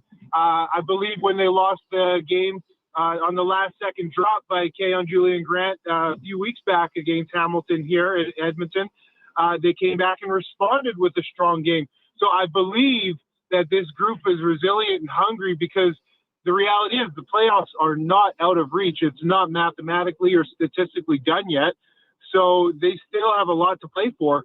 So this team, I believe, is going to show up hungry and have a real good effort in a get-back game, because this is a get-back game going back to the one they tricked off against Hamilton with that drop. If you're attacking the Tiger Cats defense tonight, how are you going about it? And I want, actually, let me reverse that question. You played the D-line and you played the O-line, Eddie. The one thing about the play calling, they're not a power run team. They keep trying to run power run. Don't they have to do more like slides across the line and get the move? They got an athletic O-line, but they don't have a power O-line. That's very astute of you, Greg, to say that, because that is the reality. That is the case with this O-line. They're more athletic type bodies. Yes. Very similar, if we want to talk NFL, like Miami Dolphins. Yesterday, it was just on recency bias here. And if you notice, they're not a powerful running O-line. They're kind of slighter bodies, and they do a lot of screens and a lot of stuff where the O-linemen are getting out into space and blocking DDs. And that's very similar to some of the body types that the Double E have on their O-line with Mark Corte and David Beard, who are both very athletic. Now they have Connor O'Donnell, who is now starting at right guard, and Gregor McKellar is the sixth O-lineman. So that's interesting how so quickly they already have Carter O'Donnell in, which I'm a big fan of. Get the kid playing, get the kid some reps, get him thrown in there. So it's going to be very interesting to key on that right guard position and see how he comes out and performs first time up in the CFL and I guess forever. Yeah, well, he played last week, right? And I thought he looked pretty good. So not he surprised. played sparingly. I mean, with the start, though, you know what I mean? Yeah. No, that's fair. And like, can you kind of describe to our audience the difference between like power run plays and then more slide zone, screens, and just why it's harder maybe for a defense when you have an athletic offensive line? Because it's things happen a lot quicker. Defensively, the reality is you have your assignment, but it's see ball, get ball, and there's not a lot of thinking out there. So when all of a sudden you're having to look side to side instead of just straight forward and pin your ears back, now you have to play a little bit slower. You have to see things a little bit more, and you have to be more just conscious of your surroundings, play with a little more peripheral vision. So you have to be aware. So it doesn't allow you just to go straight ahead as fast and, again, see that ball and go and get that ball. So it slows you down in that sense. And then when you have to go out and chase plays that are over to the hash marks or to the numbers, no defensive lineman loves that, because the reality is you make your living within the tackle box, and that's where the plays are to be made for a D lineman. When you're having to go out and chase things down, all you're doing is tiring yourself out. And if you are an effort player, which coaches love, it's great to get there, but you're only going to have 4 or 5 good plays in you before you're seeing the bench, because you're just going to be dog tired. What do you make of the D line and just how much more pressure and specifically sacks they're getting, right? Because they had there was the percentage that the Elks have the highest percentage of pressures in the backfield, but didn't lead to sacks. Suddenly, the last 2 weeks, though, their D line has more sacks in 2 games than they had in the first 11. Why? What's the difference? You know what? Guys are just winning more, and it's very wild to think about it. Pro sports is a wild business because they got their 2 highest paid players, or top tier paid players on defense, who are now out, Jake Serezna and Robbie Smith, who were brought here to come and do big things and were paid to do big things. And these guys are now out, and the defensive line is playing their best they've played all season. There's no rhyme or reason to it. The guys right now are playing with a hunger, and they're playing with a different pace of speed within their moves. You can see that. Like, they're just a little twitchier out there with the bodies they have. And Jared Brinkman's still out there holding it down, and he's getting a lot of good push and actually being quite disruptive Maybe he's not making a lot of plays, but he's playing the nose tackle position really well, and you can notice him. So he's affecting things. So you can't describe or explain why they're playing better because they don't have their big money all-stars out there. But the reality is these guys are playing some good ball right now up front. Well, you look at Taylor and you look at Kongbo and you look at Barlow, Eddie, and a little bit of experience maybe is a part of it, but they just seem to be a lot quicker. And we're seeing them, they're long, kind of lean guys, and they're getting to the quarterback way more than like earlier in the season, no question. Yeah, they're twitchier, man. You notice it. And that's what I was saying. Like, they're just, with their pass rush moves, they are just more efficient and more twitchier, just the body types that they are. And they're still not getting gashed up in the run. I want to say as a whole, though, not just the defensive line, the entire defensive unit, let's just take a minute and really realize and give them their credit from where they came from and where they started and how putrid they were, allowing 34.5 points through 6 weeks. It was disgusting, the defense. They couldn't do anything. But they've actually really shaped up here in the past 4 or 5 weeks and have been a really respectable defense. And it's not just the defensive line. You notice the linebacking core hasn't been torched despite some injuries there. And the DBs have been playing really quality football probably the past 4 weeks now. Well, it helps when they're not being asked to play 10 yards off the ball, right? Like they're playing a lot more man coverage now than they were early in the year. They are, and they're tackling, they're finishing. If you just notice, guys are probably, like you alluded to, the man coverage. Guys are closer in coverage, so balls are getting completed, but guys are right on them like glue, if not defending the ball. You look at, again, the Calgary win here, the Labor Day rematch. Guys were out there ball hawking, and it only carried over to Toronto when they picked the ball off 4 times. Yeah, it was awesome stuff. Eddie, what's your thoughts? What do you think happens tomorrow in Steeltown? I truly think that they come out of it with the dub. If you can limit Bo Levi, because he's going to look to get gun happy and pass happy, and if you can limit that offense and not let him go off for 330-plus yards and 3 touchdowns, it's going to be a good football game. And I really think Edmonton's going to come out on top of this one.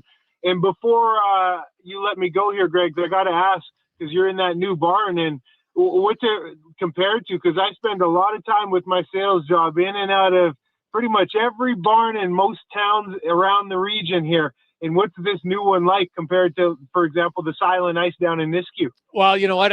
It's funny you mentioned that one because it's very similar. Obviously, it's a fantastic facility.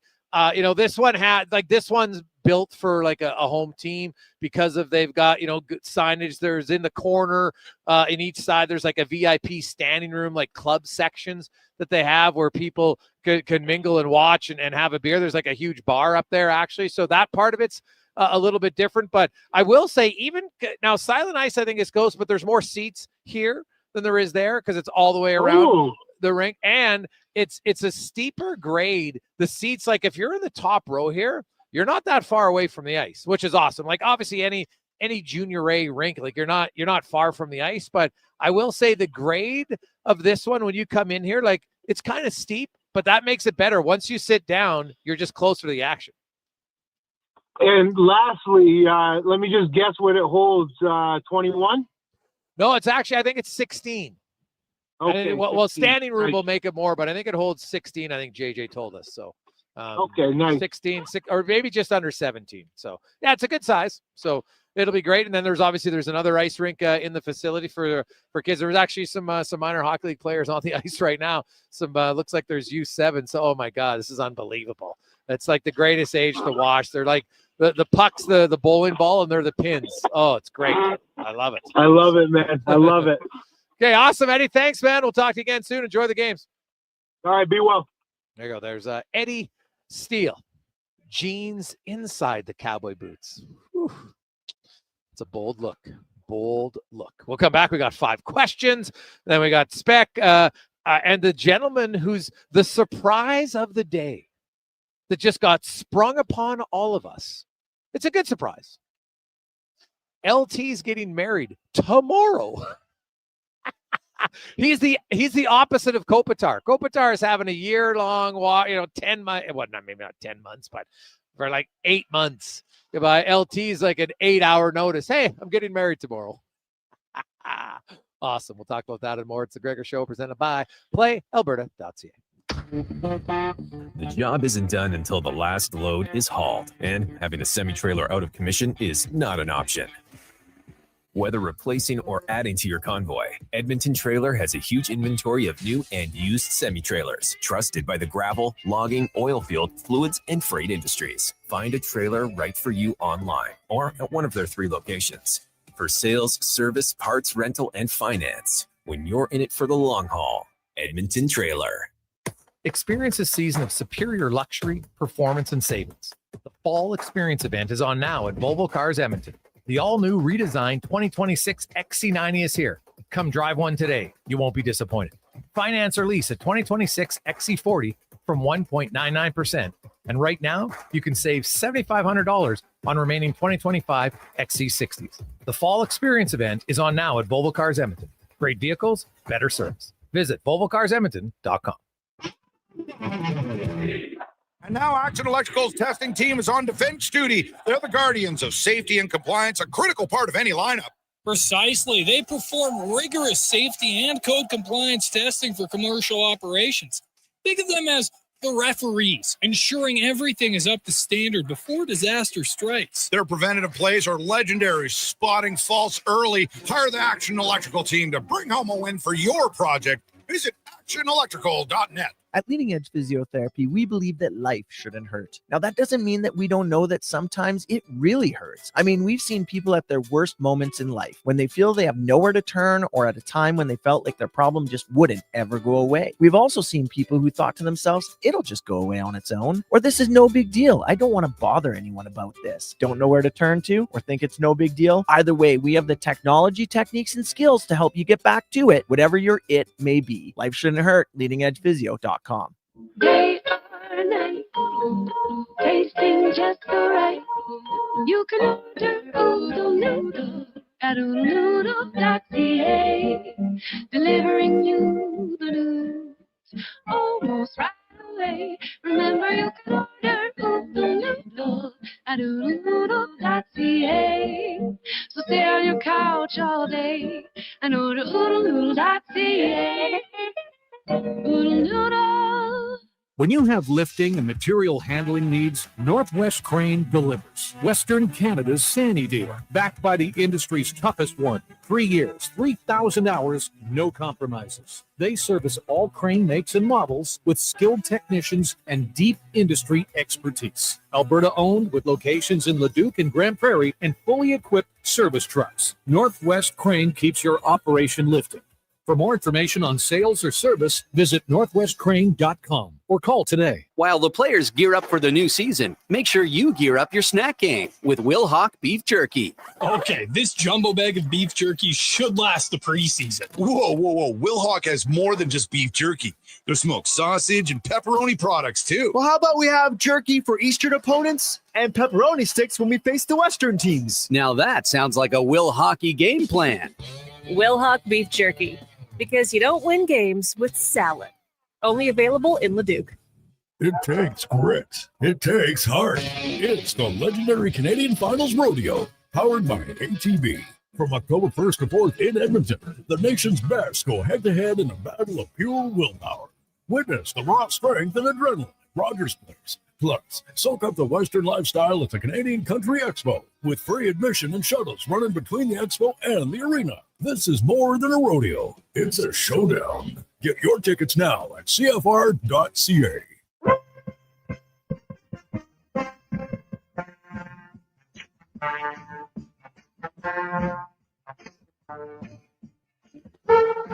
Portions of this hour brought to you by Culligan. For all your residential water needs, your local water treatment company, more than just big bottles, Culligan.com. The Jason Gregor Show, the best of Edmonton sports talk. And this is Sports 1440. Presented by PlayAlberta.ca, Alberta's only regulated online gambling website. Positive Friday rolls on. How are you? Hope you're great. We are. Slots going on in this sporting weekend. BCHL, of course, begin here in Spruce Grove. We got the AJHL. Of course, the Oil Kings on the road tonight in Red Deer. Tomorrow, they are home for their home opener, 4 o'clock, against the same Red Deer Rebels. You got the Elks tomorrow night at 5. on TSN. You've got the Oilers preseason action. And oh, by the way, do you want to go to the game? Just text in right now, preseason, with your name and email. Preseason with your name and email, and we will send you a pair of seats for Sunday night. Why not? It's preseason action. You're a diehard. You probably want to go check it out. So away you go. Text in preseason with your name and your email. And Connor will pick somebody during the next break, and away you go. Now, let's get to 5 questions brought to you by The Brick. Buy more, save more. That's what you do at The Brick. Furniture, mattresses, appliances, and big screen TVs. Best selection in town. The Brick and thebrick.com. It's time for 5 questions on the Jason Gregor Show. All right, Jason, question number 1 today. Who do you think will be the Oilers' preseason star this year? Actually, good question. The Ty Ratty nominee. The Ty Ratty. Who will be the Ty Ratty? And I can't pick one of the top guys. It's basically who do you think is going to lead him in preseason in goals? I mean, you can. You certainly can if you'd like to, but you don't have to. No. I'm going to pick Andrew Mangiapane will lead them in preseason goals. Dang. That was one that I really liked. I'll say Max Jones will be a guy people love in the preseason.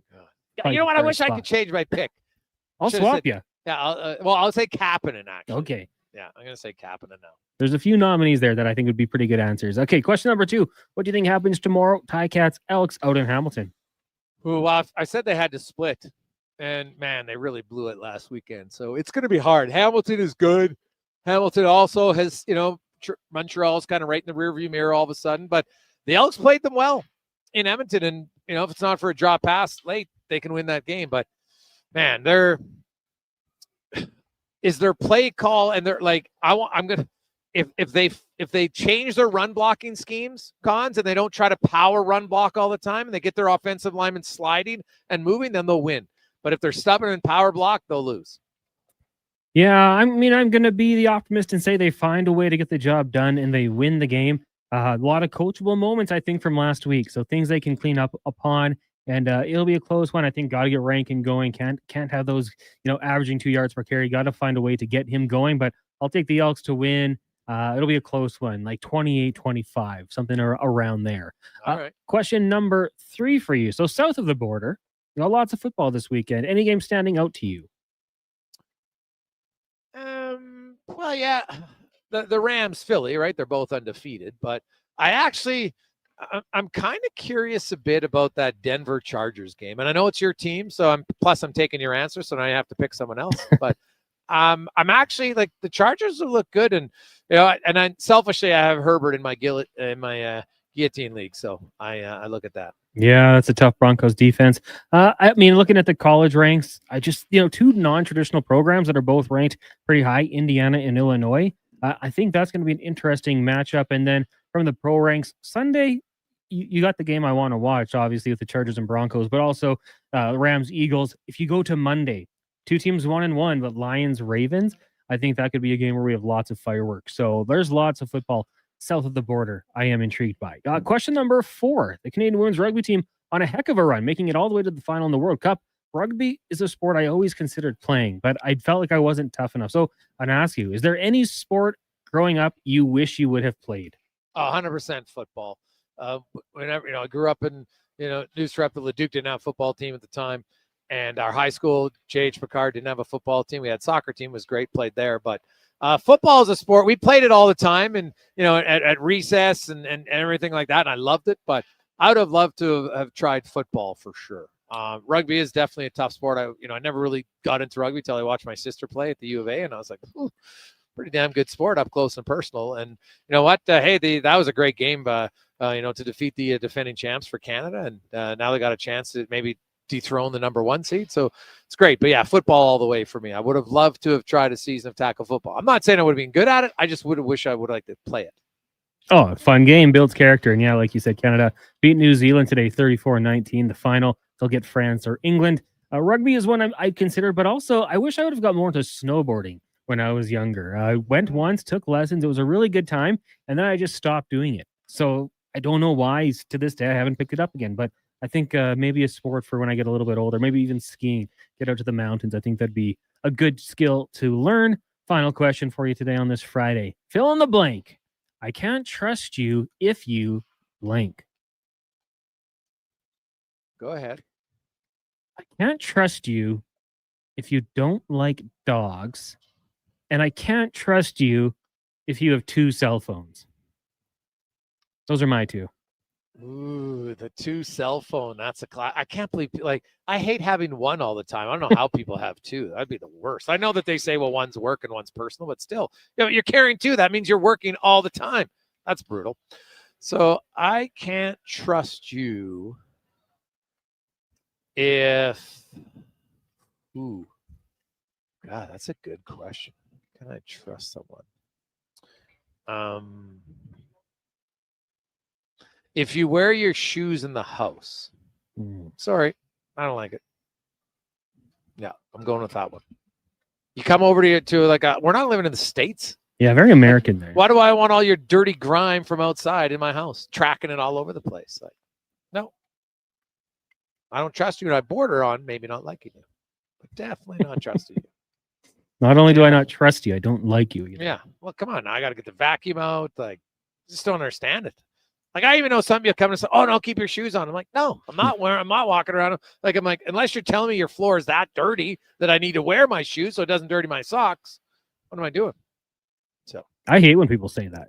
Oh, leave your shoes on. Like, no. No, I can't. Like, I just can't do. I find it really disrespectful to wear my outdoor shoes in someone's house. I don't like it. I don't know why. It's weird, but nope. No. And I'm like, I got socks on. It's no problem. Right? But also, another one, I can't trust you if you put your feet on the coffee table. I don't like it. Like, some people eat on their coffee table, depending, like, you're in there now, someone's got their gross feet. Like, I'm not a foot person, so definitely can't do that.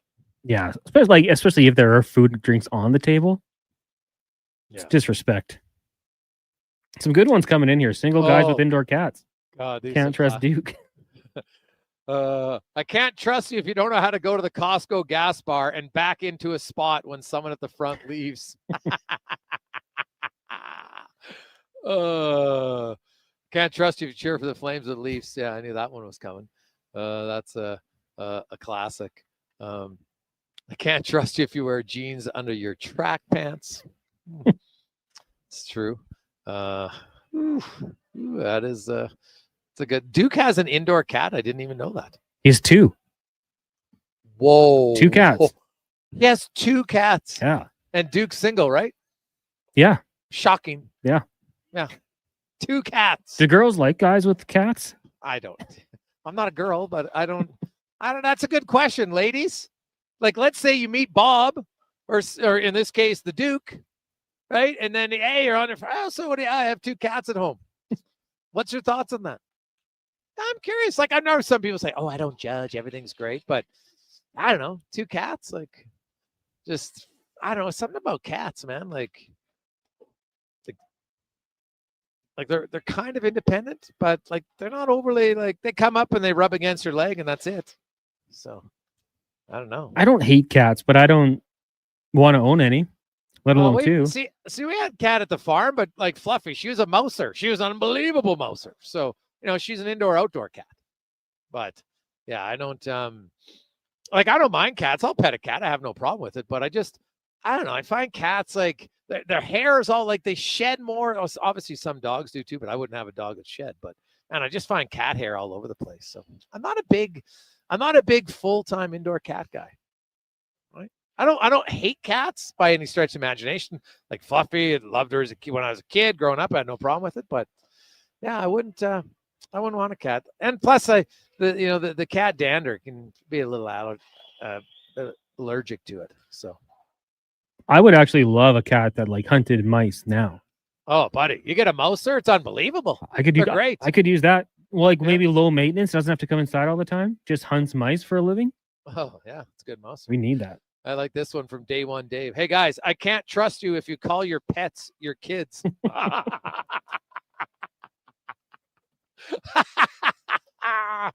Oh, do you have any answer. kids? Oh, yes, I have 2 cats. I don't think they're kids. You know, that you might love them, but they don't talk back. They ain't kids. Oh, that's a classic. I can't trust you if you call your pets your kids. Keep them coming. 833-401-1440. 833-401-1440. We'll take a break. We got some preseason. We'll pick a winner for the preseason tickets and more when we return. It's the Jason Gregor Show, Sports 1440, sports1440.ca, presented by PlayAlberta.ca, coming to you live at the Thompson Family Arena in Spruce Grove for the home opener of the Saints tonight. And it's going to be an absolutely raucous crowd. Brand new facility. It looks great. It's going to be a great evening. And the teams are going to be fired up, man. Like, you want to score that first goal in the new barn for sure. Let's get to the con man and a Sports 1440 update brought to you by Northgate Chevrolet Buick GMC. Buy a new vehicle and help feed families. In September, for every truck sold, Northgate will feed a family of 4. See all your vehicles at northgategm.com. This is a Sports 1440 update. Toronto Blue Jays on the road, kicking off a series against the Royals. First pitch set for 5:40. Elsewhere, Pirates on top of the Athletics 3-0. The Cubs trail the Reds heading into the second. And in the first, Braves kicking off their game with a nice little lead, 3-0 in the bottom of the first. In the CFL, we've got Week 16 action getting going in about 30 minutes. You got the Argos and the Alouettes. Then at 7:30, BC in Calgary. Tomorrow, it is, of course, the Edmonton Elks on the road in Hamilton, taking on the Tiger Cats. That one gets going at 5 o'clock. Canada held off a furious late rally from New Zealand to beat the Black Ferns 34-19 to advance to the final of the 2025 Women's Rugby World Cup. They now await the winner of England and France. Final takes place next Saturday at the Lions Stadium in London. In the WHL, the Oil Kings kick off their season tonight down in Red Deer up against the Rebels. That'll start at 7. And then tomorrow, the teams meet here in Edmonton. Puck drop 4 o'clock. OilKings.ca for tickets. In the BCHL, Spruce Grove Saints hosting the Brooks Bandits at the brand new Thompson Family Arena, while Sherwood Park on the road in Okotoks. Both those games start at 7. In the AJ, we've got 5 games, including Devon and Bonnyville, Drayton Valley hosting Old, and Fort Mac traveling to Drayton Valley. U of A Golden Bears hockey, they take on McEwen, 7 o'clock at the Drake. At the Saddle Center this weekend, you got the Fog Volleyball Classic. Golden Bears take on the Dinos tonight at 8. The action will carry over to tomorrow. And in the CJFL, you've got Huskies taking on the Colts in Calgary, while the Wildcats up against the Hilltops in town. Both those games Sunday at 1 o'clock. Coming up in hour 4 of the Jason Gregor Show, we will be joined by Mark Spector of Rogers Sportsnet. And up next, Alan Mitchell, host of The Lowdown with Bowtie. I'm Connor Halley. This has been a Sports 1440 update. Sports 1440 in West Edmonton Mall and Wetaskiwin. CKJR is a Stingray radio station. Download the free radio player app and listen wherever you go. It all started in 2006. The year Twitter was founded. Google bought YouTube. We played Wii Sports. And On the Rocks opened, changing Jasper Avenue forever. Celebrate 19 years of OTR on September 19th. Featuring Edmonton's own The Royal Foundry. With party band Kerr, DJ Deadly Nedley, and DJ Kenny K.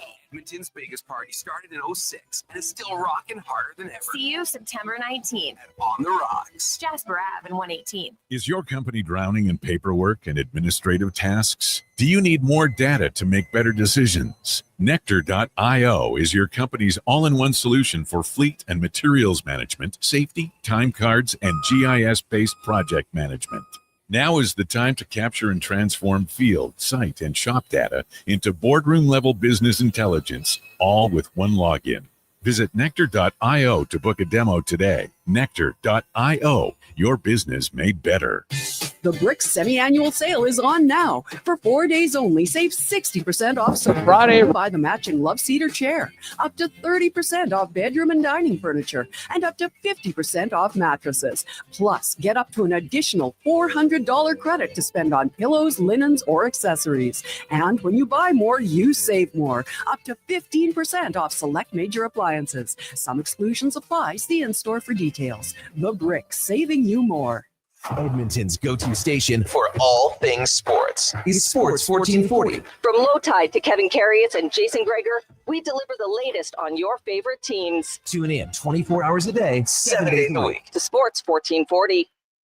I'm a little hungry. I've got booster balls from Booster Juice. Booster what now? Booster balls. They're little protein bites packed with nutrients. Chewy, crunchy, yummy, and new flavors all the time. Like this little guy. The new mint chocolate booster ball. Peppermint, cocoa, coconut, peanut butter, maple syrup, all rolled up into a delightful little bite-sized snack. Why am I just hearing about this now? I don't know. Can I have one? No. Booster Juice, Canadian born, blending since 1999. At Fountain Tire, get up to 25% off select tires, up to $125 off a set of 4 select Goodyear tires, and $50 off $150 service until October 18th. Restrictions apply. Book today. Fountain Tire.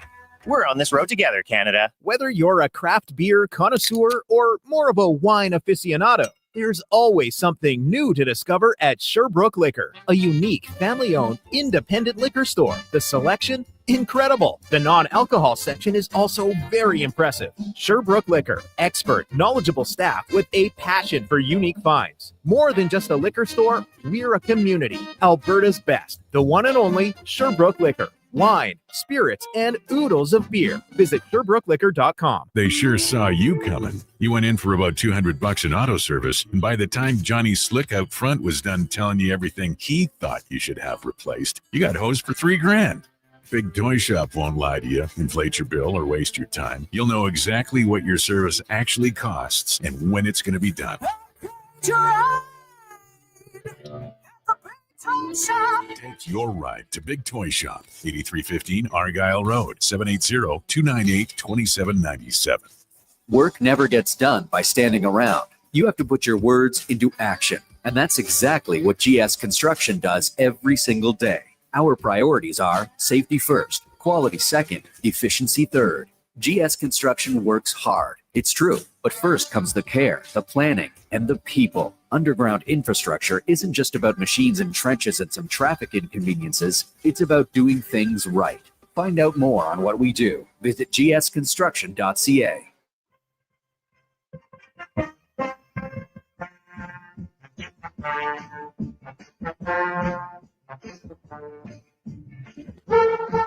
Portions of this hour brought to you by Crystal Glass, your clear choice for residential windows, locally manufactured and installed. Crystal Glass provides a beautiful product and incredible customer services for all of your residential needs. Call 310 Glass or visit crystalglass.ca for a quote. The Jason Gregor Show, the best of Edmonton sports talk and beyond. This is Sports 1440. Presented by PlayAlberta.ca, Alberta's only regulated online gambling website. Welcome back. It is Positive Friday. Made it through another work week. Hope you had an awesome week. And if not, now you got the weekend to recover and hopefully get you back on the positive track. It is Positive Friday. As always, the Gregor Show presented by PlayAlberta.ca. Hey, speaking of positive, how about $26 million? That'd be pretty positive. Up for grabs in Lotto Max at PlayAlberta.ca. Hey, I'm Jason Gregor here live at the Thompson Family Arena. We are hours away from puck drop.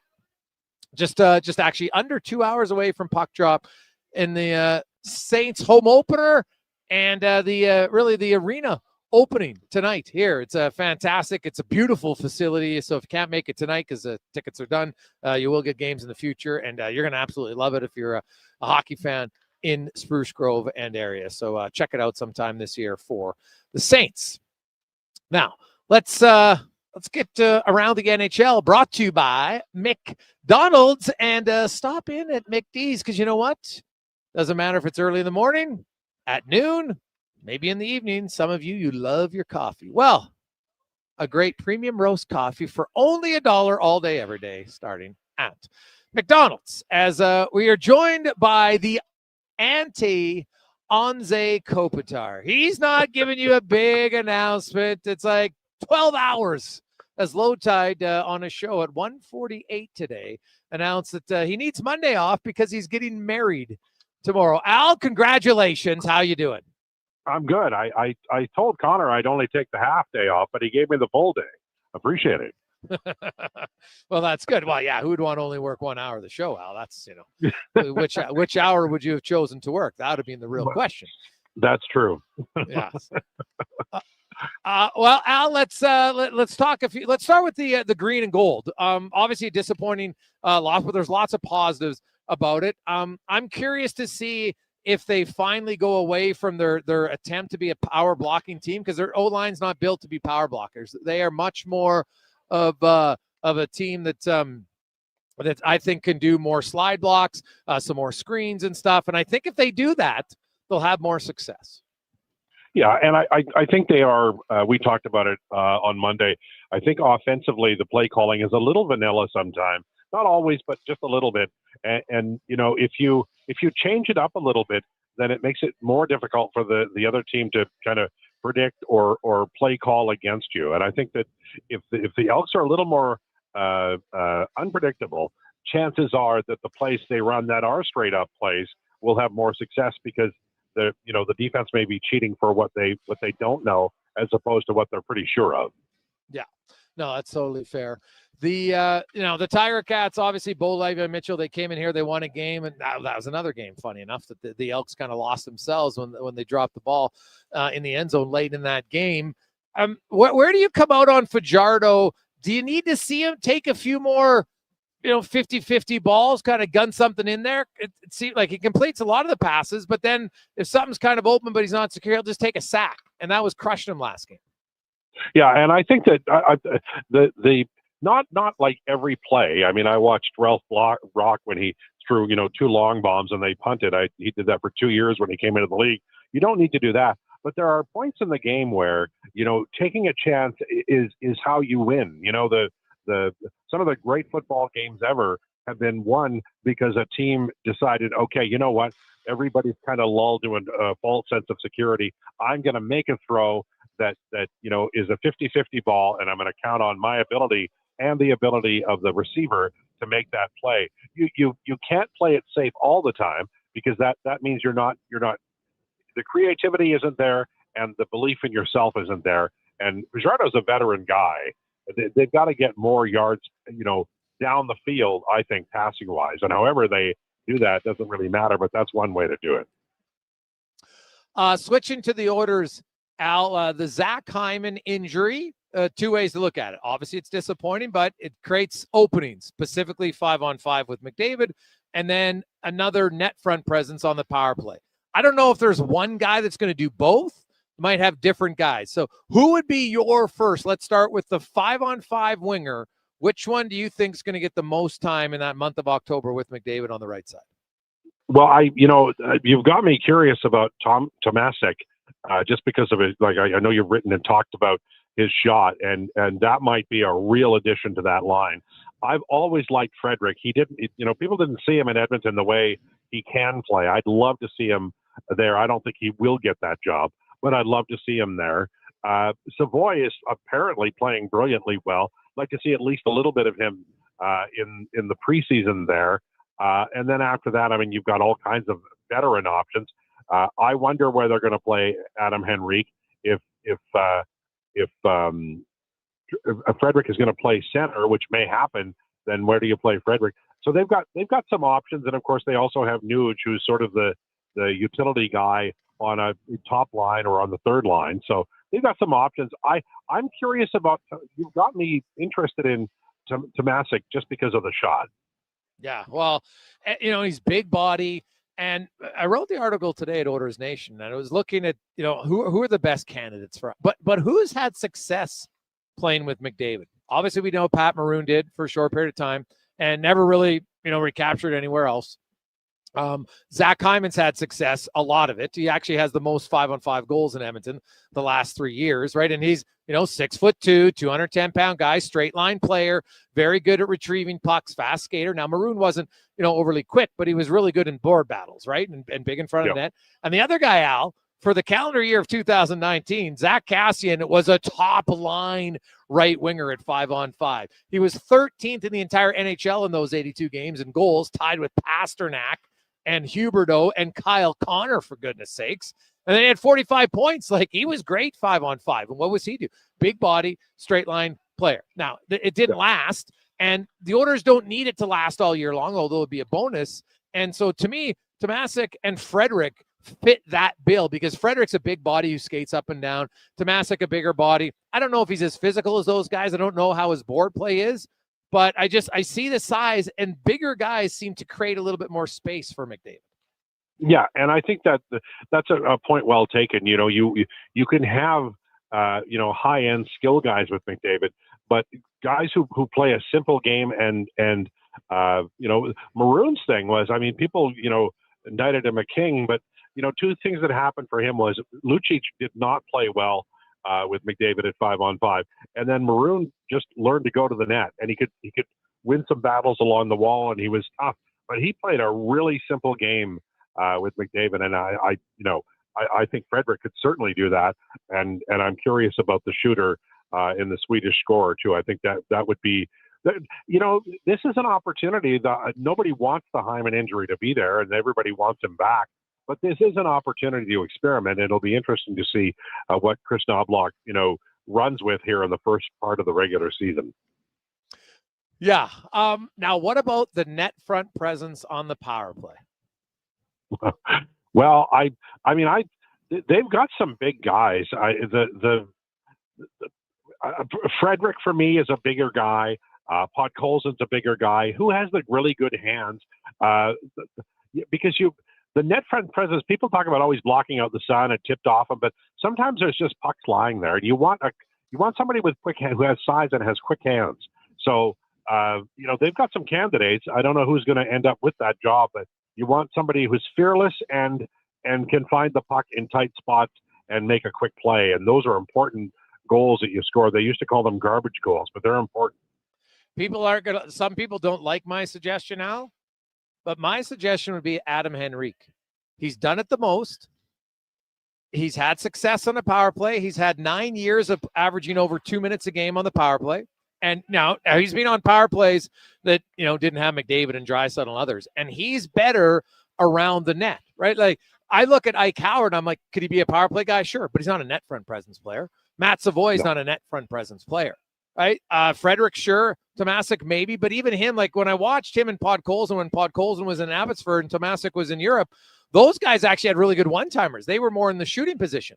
So I wonder if maybe we see, like a split almost, where different guys are moving around just so they can give teams different looks, or, rather than just have a full-fledged guy for a month. Now, that would mean you have to change a lot, so maybe that's an idiotic idea. By me, it's very plausible. But I look at it, I don't know if they have a guy who's like a natural net front other than Henrique, and that's why I might try him there. Well, the thing about Henrique, I know, we all have the tendency to do this, where a guy has a year where more was expected, and then like, okay, well, this guy's, he's pretty much done. He's 34. But that's not really how it works. Henrique could have like a major comeback year. And how do you start that? Well, maybe you get him hot with a couple of power play goals, and he gets his confidence back. And he's been there. Like, if you look at Adam Henrique's numbers over the years, he's played some pretty prominent, on some pretty prominent lines and some prominent roles for teams. And he did not have a great year last year, but that doesn't mean that he's going to repeat last year. He could rebound. And I think that the earlier and the more they include him, the better the chances that he's going to, I'm not saying he would play a feature role all year, but if you get him some confidence, you might find yourself, you've got more of a player than maybe the stats from last year suggest. Interesting. Well, he definitely can have a better year than last year. I would agree wholeheartedly with you on that. Like, I see some people, he's done. I'm like, man, I never like to just want to throw the dirt on a guy's grave, because there's a good chance, he could come back and play better. He doesn't need to score 25 goals, right? But you're right. He could get off to a good start. And all I know is Henrique has good hands. You talked about good hands around the net, Al. Like, he doesn't score a ton from distance. That's not his game. So he's a guy who's comfortable in that area, and that's what they're going to need. So I'm kind of curious. I'm also curious, listening to McDavid and listening to Knoblock, when they talked about just, kind of some new looks that McFarland's going to discuss with those guys and what we might see on the power play this year. Yeah, I think that no matter how talented your players are, they do fall into predictable roles or plays. And, the Oilers, a couple of years ago, they had a breathtaking power play. And it's still, it's not like it's just the world's biggest garbage heap, but you look at the players on the roster and you think it could be better. And part of that is just creative thinking. And one of the great things about life is when you hear from a different voice. I think that's going to be a big thing for the Oilers, not just there, but in goal too, where a different voice comes in and maybe just offers maybe even gives the same advice, but in a different way, or lets you find the solution. I think those will be good things. And the power play, featuring Leon from the low part there, where everybody's moving, where it's back to Bouchard and he can thread a needle. They were making it harder for him to thread the needle. I think that a fresh mind on those power play, those set plays, I think will do this team a lot of good, especially if they have early success, because for some reason, it's like when in spring training, when speedsters start stealing bases, if they steal 10 in preseason, they'll get 50 in the regular season just because they've got confidence. Alan Mitchell, the host of The Lowdown, joins us on Sports 1440. Al, what's the plan for the nuptials this weekend? Well, we're going to it's funny, you've caught me. I'm on the way to the liquor store now to buy some champagne. We're going to get married tomorrow afternoon at 2:00 at Karen's mom and dad's house, and then the rest of the evening will be spent doing things that are always fun, and then we're going to spend a little bit of time together over the next couple of days, and it'll be really nice. Karen's job at the university is she'll have to be back there on Tuesday, so it's a short-lived little period here. But we'll spend part of next summer having our honeymoon, and my understanding is we're going to be moving in with you during that honeymoon period, Jason. It'll be really nice at your house. A little cramped, but it'll be nice. Well, Al, the thing I'm honored most is you're getting married at 2:00, which is your favorite time of the day on the weekdays. So that's unbelievable. What a great honor. So I look forward to that. Al, are you going to wear tails with your tuxedo, or is your hair in a pony? Like, are you wearing a man bun? What's happening? The man bun, I was told I'd get put on waivers if I wore the man bun. Oh, so that didn't happen, but I will be in a suit, and it'll be something to see. I'll have photos on the blog and everything. Probably Karen will put some on Facebook, so it'll be out there. Well, Al, congratulations, man. We're very happy for you. I love it that you're the anti-Kopitar. There's no, hey, just guys, you know what? Hey, have a good weekend. Oh, by the way, we're getting married tomorrow. See you later. We'll be back on Tuesday. No season-long thing. I love it. So congratulations to you and Karen, and have a great little weekend, and we'll chat with you on Tuesday. Thanks very much. Under promise, over deliver. That's the way you go. Thanks, buddy. That's the way to do it, Al. I love it. So congrats to those two. That's fantastic. So a little September 20th wedding for LT tomorrow afternoon. That is awesome.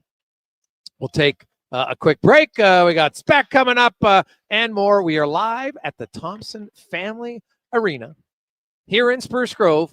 It's the home opener, not only of the Saints season, but also of this new facility, a wonderful facility in the community of Spruce Grove. You got minor hockey players enjoying this brand new facility right now. It looks like that might be U9 kids, now that I say that are on the ice, just wheeling around, having the time of their lives right now. As usual, anybody who's coached a young age, you got some kids playing, some kids are sword fighting in that corner. Oh, God, I remember coaching this age. It is a ride. It's so fun. But now when I watch it and you just see the kids, that's why I have the utmost respect for teachers. You got it every day, and you got little kids. Now, they don't have sticks in their hands, so that obviously makes it a little easier. But you put sticks in the hand of U9 kids, eventually somebody's playing lightsabers. It's a rite of passage. It's impossible not to. It's classic to watch that. So I'm sure all these kids are out here having the time of their life. Then they'll be watching, dreaming about maybe one day playing for the Saints, the small communities. It's great. We'll come back on the Gregor Show, presented by PlayAlberta.ca. Legacy Heating and Cooling is the #1 heating and cooling company for people who want heating and cooling, because you'll save a bundling. Then you watch your toes. Turn up the heat. Turn up the potatoes.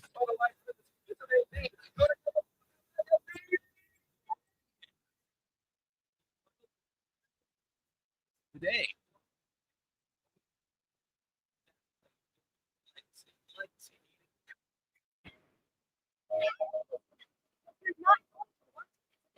Right now, to get in on Play Alberta's biggest offer ever. New players can get up to a $1,000 casino bonus when they sign up. There's never been a better time to join the fun. Visit PlayAlberta.ca today to get started with casino, sports, and lottery all in one app. Must be 18 plus to play. Remember, if you gamble, use your game sense. The Spruce Grove Saints home opener is Friday, September 19th, and you don't want to miss it. The Saints will be playing their first game in the brand new Thompson Family Arena as they host league champion Brooks Bandits. You're listening to the Jason Gregor Show. Doing great. You know, we doing great. You know, we give a lot of love to the Riverhawks because they really figured out how to put on a baseball game that families can afford to go to and have a great time at. And it's one of the great family sporting events of our summertime, and that's where the chips. A trusted barber. Sometimes they'll let a few guys. But when it's about looking your absolute best, there's only one name you need: Mr. Dirk. Family run since 1939. We're experts in crafting impeccable tailor-made suits and offering a wide variety of everyday styles. Pair that with personalized one-on-one fittings and the convenience of on-site tailoring. Mr. Dirk elevates your style game. Visit our Edmonton store or explore MrDirk.com. Score big on style with Mr. Dirk.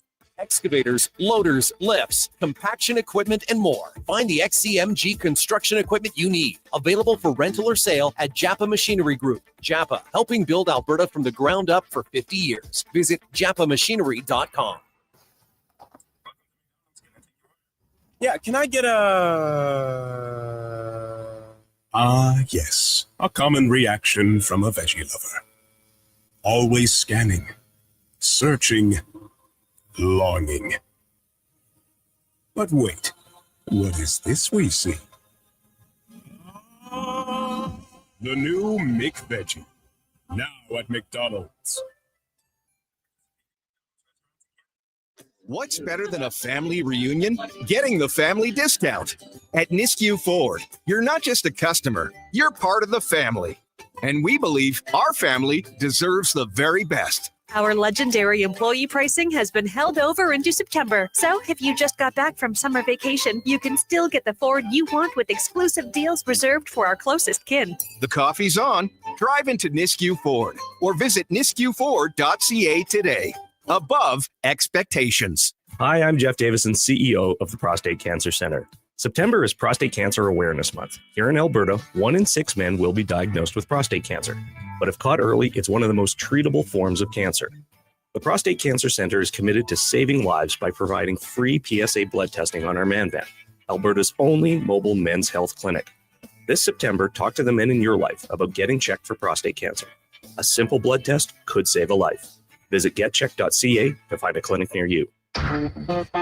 The job isn't done until the last load is hauled, and having a semi-trailer out of commission is not an option. Whether replacing or adding to your convoy, Edmonton Trailer has a huge inventory of new and used semi-trailers, trusted by the gravel, logging, oil field, fluids, and freight industries. Find a trailer right for you online or at one of their 3 locations. For sales, service, parts, rental, and finance, when you're in it for the long haul, Edmonton Trailer. Right. So it's just how it was. It's how it is. And so it's a great way to connect. So yeah, there'll be a lot of people, I think, pretty impressed by this new facility. Yeah, for sure. And again, it's a credit to the city of Zach Hyman, Zach Cassian. There's 3 guys. What they all have in common? Big bodies who played an up straight kind of line game. And that's exactly what Frederick plays. And at some point in preseason, Spec, I think I'll be stunned if he doesn't get a few games or practices on McDavid's right wing.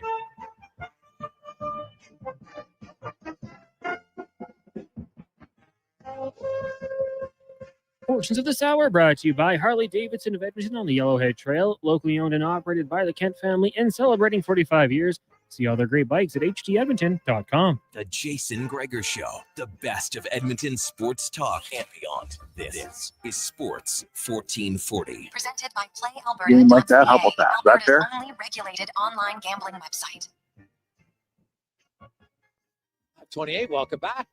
Positive Friday, Sports 1440, sports1440.ca, as well as YouTube, Facebook, X, and Instagram. Thanks for listening. Thanks for watching. Maybe some of you coming in from far out of town. I know a few fans of Brooks making the trek down. Maybe you're listening on the app. Thank you very much for that. We appreciate it. However you consume the show, maybe you're going to listen later on the podcast. Even better. Tell a friend. That would be a great positive Friday.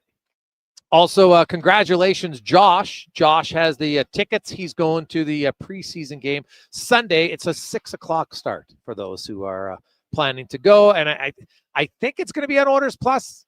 Can't 100%, but I'm pretty sure it is. Previous years have been. Obviously, the games against Vancouver are on Sportsnet, which is their final preseason game. And then the one, I think, next Friday or Sunday, whatever it is. But the two against Vancouver in the preseason, those ones will be televised. I think the rest are on Oilers Plus. Gregor, also the game in Calgary will be on the Flames website.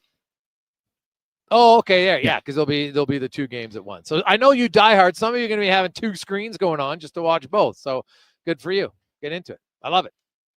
Now, let's get to the spec report. Usually it's at 5:00. We had to do it a little bit earlier, but you know what? We're talking lots of Oilers with spec, and first off, discussing the Trent Frederick potential. I know he's playing center right now, but when you look at Cassian and Maroon and big bodies, is Frederick an option to be the right winger for McDavid for a month? Yeah, I mean, I hear you. You know, we've seen a lot of those guys have good seasons with McDavid. Even for a little while, Zach Cassian played with him for some games. And dude, it wasn't just some games. He did it for basically two halves of a season, from January 1st of 19 to December 31st. He was 13th in the NHL in 5-on-5 goals, like same as Pasternak. Like he was unreal for that calendar year, parts of two seasons, like 82 games, 23 goals, 5-on-5. He had 45 points back 5-on-5 in those 82 games. Like, it's top 20 scorers. Crazy. So I guess my question sort of becomes, like, I am with you all the way. Frederick would be a perfect guy in that spot. But on November, like, let's think big picture. I mean, we did hear Knoblock say they like to run him out as center and see how he looks. They maybe, I'm not telling you that they see him as a center long term, but they would love it if he could be a center long term. That would make the Oilers happy. I think that's what they want. You can run him out on McDavid's right wing for sure, but on November 1st, Zach Hyman's coming back, and now what? Right? And now what? Like, I think we'd all agree, long term, that's Zach Hyman's position. He's just scored 70 goals 2 years ago next to McDavid. So I hear you. Frederick would work there. Other guys have worked there. But are we putting him there for a month and then taking him out when Hyman comes back, or what are we doing here? Well, yeah, that's what I mean. I think it's somebody's going to fill a spot. But with the Oilers talking about their importance of needing a good start, they cannot have a month of October where they have very little production from the top six wingers, not named Hyman. Well, Hyman's not in the lineup now. You need to, like last year, Podkolzin, I love how he played. He did a lot of other things well. I get it. But didn't produce a lot. Nugent Hopkins didn't produce a lot, right? The second line right winger, Arvidsson, didn't produce a lot. So they're just going to need in the month of October, McDavid's got to score more. He's already said it. But they're going to need some wingers here to produce. Zach Hyman, he has the most goals 5-on-5 amongst the Oilers the last 3 years. Like, it's a big loss. So you got to find some guys who can contribute there, because it's going to be 15 games spec. It's not going to be a week. It's going to be 15 games most likely. We're talking almost 20% of the season. Yeah, that's fair, you know, and maybe you do put the Frederick at center plan on hold and turn it into, let's do our best to have a really good start. And I understand that. Like, so, you know, what do they say? The best laid plans, right? You make a bunch of plans, and then you realize, oh man, we got a giant hole at right wing. So yes, you know, I hear what you're saying. It'll be interesting to see which way they go on this. I have a feeling that if, you know, right now they got Tomasek there. I have a feeling that if McDavid and Tomasek groove, they may just leave him there, because he's a more accomplished goal scorer internationally. He's never scored a goal in the National Hockey League. But let's see where it unfolds, man. That's why we have camp. That's why we have preseason games. Let's go to the rink and then watch and see what happens. Yeah, no, that's true. Anything that Knoblock or Draisaitl or Frederick say that caught your ear today? Yeah, I really enjoyed, I wrote some of this in my piece on Sportsnet. Yeah, I really enjoyed Draisaitl's almost homage to Anze Kopitar today. You know, how he talked about how back when that World Cup, when they were young in 2016, and Kopitar took him under his wing, and he phoned him last night after the news of his, you know, this being his last year, and how, you know, how Draisaitl said he wants to win a Selke, right? He'd like to win a Selke. Like, he's kind of done. You know, let's face it, he's won the Hart, and he's won the Mortar Rocket Richard, and he's won an Art Ross, has he not? He did win an Art Ross. Yes, won an Art Ross. Yes, so now he wants to, he said, you know, as you get older, you realize that stripping a puck from a guy and making a really good defensive play is just as much fun as scoring. And this is the maturation of the great superstar. Like he's got the scoring end of this game down. He's become a really good defensive player. Now he wants to be a great defensive player. And I'll tell you what, if he ups his game defensively and can still produce at where he produces at, I mean, holy man, not only will he win a Selkie, he might win another Hurt. Oh, very possible. Yeah. Where do you come out, Spec? And some people, I'm not a big, like, I look at, and it's funny, both guys are in LA. And, you know, one guy announced on the same day, but one guy announces retirement, like with 10 days to go in the regular season. And one guy announces it 10 days before the season starts. Like, I don't love a season-long goodbye. I'm sorry. I just think it's too much. Yeah, I mean, I know what you're saying. You're setting yourself up for showing up in every city. Well, now you're forcing opposing teams now to have to honor you. That's what you're doing. Like, if the Kings want to do it, no problem. But now I like Hanze Kopitar. He's a really good player. He's going to be a Hall of Famer, but he's not a top 10 player of his generation, right? He's not a generational defining player. And so I just, you know what? I just think it's a little bit too much for me. Like, you do it for a whole season. Like, give me a break. I don't care who the player is. I just don't like it. I'd say this to you. I think the last game that each team plays against him this season, like in his career, the other team will stay out and give a handshake. You know, and that's not that laborious. It's after the game. It doesn't slow anything down. It's not like some basketball player did this. I forget who it was. And every game they started with an opening ceremony and gave the guy a rocking chair and gave the guy a motorbike and slowed everything down. I don't see this here. He's going to play the game. Well, hopefully. And post-game, teams are going to show their respect to him. And you know what? I guess I'll tell you this, Jay. This guy's played 1,000 games. He's won 2 cups. He's won Selkies. He's a Hall of Fame player. If this is the choice he makes, I'm just going to shut up and respect it because he's earned that right. No, I don't know. I don't see what the point is to tell everybody that this is your last year. That's all. I don't. You want to tell internally to your teammates? No problem. That's all I'm saying. So what was Malkin saying today? He said, "This is my last year in Pittsburgh." But did he say it was his last year? No, he did not. Magnetic Horse, or what's he doing? No, he said that, man, 20 years, it's been unreal for me. It's his final year of his contract, but he said he wants to play next year. That's what he said. So in the NHL in a different city. No, didn't say that. He just said, I want to play next year. And because this is it's his last year of his deal in Pittsburgh. There's some rumblings that, you know, they might not re-sign him. They might trade him. And so he's just saying, I'm not retiring. This isn't my last year. Like, I'm not getting kicked out of the league because my contract's over. And I don't have a problem with that. Like, I'd rather say, hey, I want to keep playing. Like, you know, play till you got to pull me off the ice, right? I have no problem with that. Like, Malkin's a hell of a player. Like, Malkin, you give me, I love Kopitar, but Malkin at his peak is a better player. Like, let's call a spade here. The guy's won lots of awards, man. He was unreal. Yeah, I mean, if he wants to, you know, let's say I guess the team in our town is a good enough example. You know, if he leaves Pittsburgh, he's leaving there because they're not going to win. And he doesn't have many years left. He's 100%. looking for a team that's got a shot that'll give him a contract. He doesn't need much money at this point. Well, you never know, but I assume he doesn't need much money. And if you're covering the Oilers 12 months from now and they bring in Evgeny Malkin on a 1-year deal to play third line center, what do you think about that? Wow. What do you think? Well, what do you do with Nugent Hopkins then, right? And if you think Trent Frederic's a center iceman. I know. I'm just saying, some team, like, that's where he fits. He fits on a team like Carolina, like Edmonton, like you know, the Kings, like someone who's close but no cigar. That's where he fits.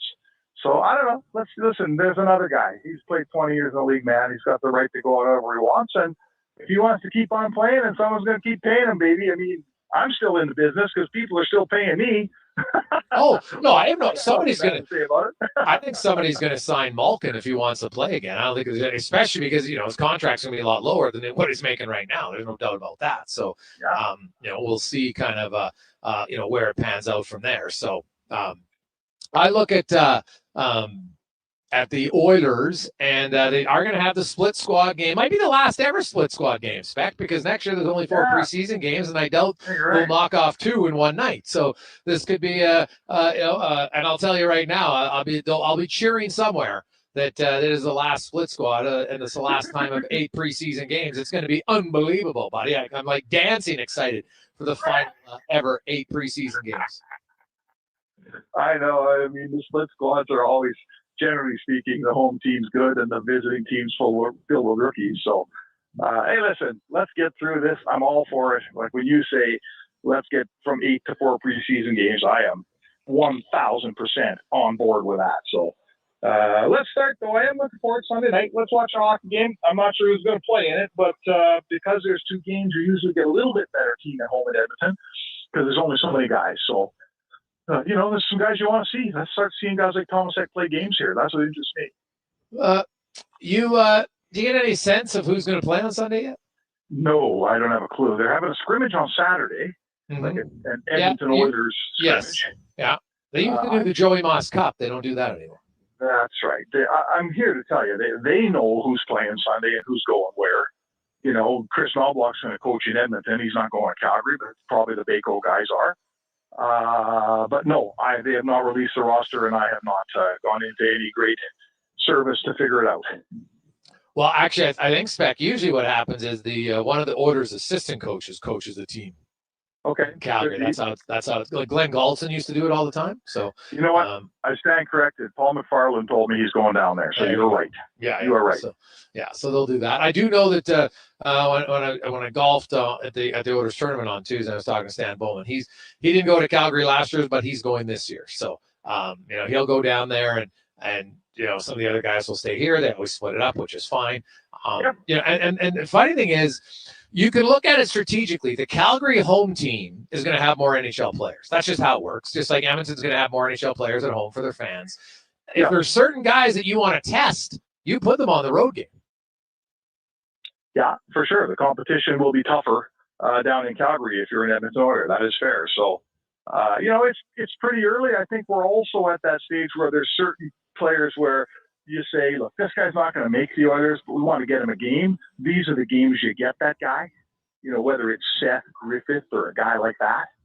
So they're weighing all that stuff. I hear you. Like they're looking at guys, they're giving guys a game out of courtesy, and they got to fill 2 rosters with a certain amount of pros in each game. So, you know what? Let's go out Sunday, watch the Oilers play, enjoy a hockey game, and see where the chips fall. Usually on Monday, don't they let some guys go?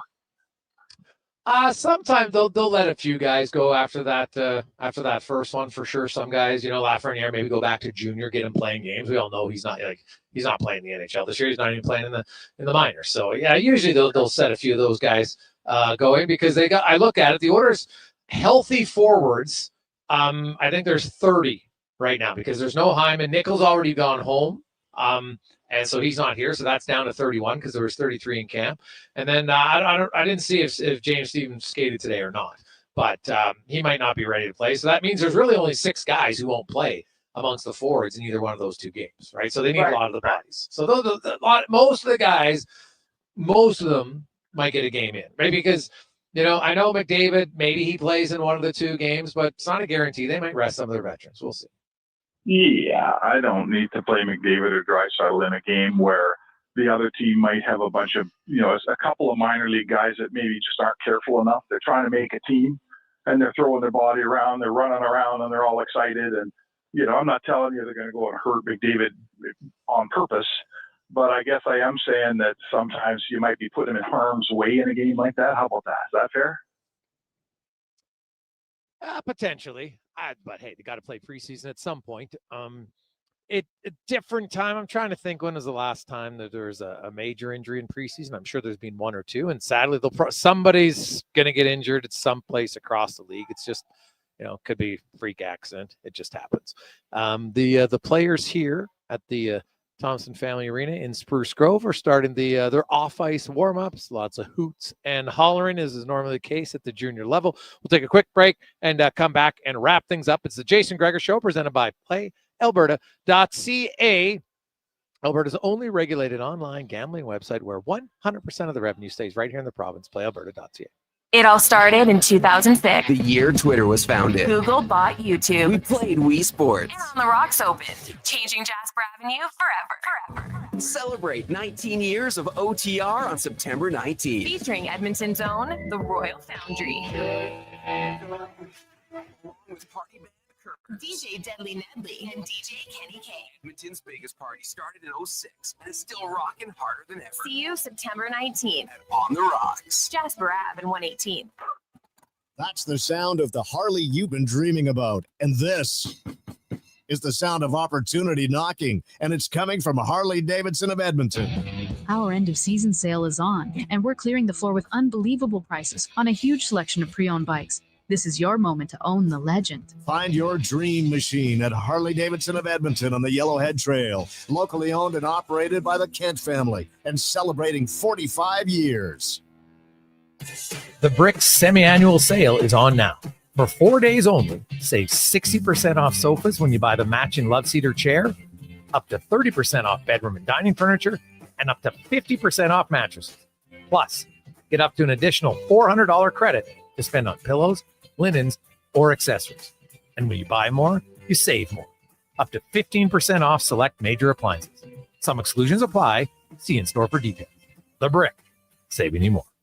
I'm a little hungry. I've got booster balls from Booster Juice. Booster what now? Booster balls. They're little protein bites packed with nutrients. Chewy, crunchy, yummy, and new flavors all the time. Like this little guy. The new mint chocolate booster ball. Peppermint, cocoa, coconut, peanut butter, maple syrup, all rolled up into a delightful little bite-sized snack. Why am I just hearing about this now? I don't know. Can I have one? No. Booster Juice, Canadian born, blending since 1999. Actions speak louder than words. Japa Machinery Group puts your construction plan into action with XCMG construction machinery you need. Available for rental or sale. Learn more at japamachinery.com. At Fountain Tire, you can save $50 off tire storage with the purchase of 4 select tires now until September 30th at participating locations. Okay. Or you could squeeze them into your backseat, possibly causing upholstery damage, drive them home, struggle, sweating buckets trying to get them out of your vehicle, resulting in you feeling guilty for not going to the gym more often. Or at all. But at the end of the day, it's your choice. Totally up to you. Definitely $50 off the tire storage. You got it. Book your appointment today at fountaintire.com. Fountain Tire. We're on this road together, Canada. To a child, a new bike means everything. Freedom, mobility. It's a big step forward. You can help by donating your gently used bike during Sports Central's 3rd annual bike drive. Every Saturday in September, Sports Central will be collecting bikes in Edmonton and area. Don't have a bike to give? You can donate $175 for a new bike and helmet. Drop off at Bonnie Doon Mall, participating Fountain Tire locations, and at United Sport and Cycle Gateway. Visit sportscentral.org. Brought to you in part by Sports 1440. As members of the Federation of Alberta Gas Co-ops, Alberta's rural natural gas utilities are here to fuel your life affordably, reliably, and safely. Across the province, natural gas keeps Albertans warm and connected every day. It's local, dependable, and it's ours. For more information on the Federation of Alberta Gas Co-ops and its members, or to learn more about how natural gas fuels your community, please visit us at fedgas.com. That's fedgas.com.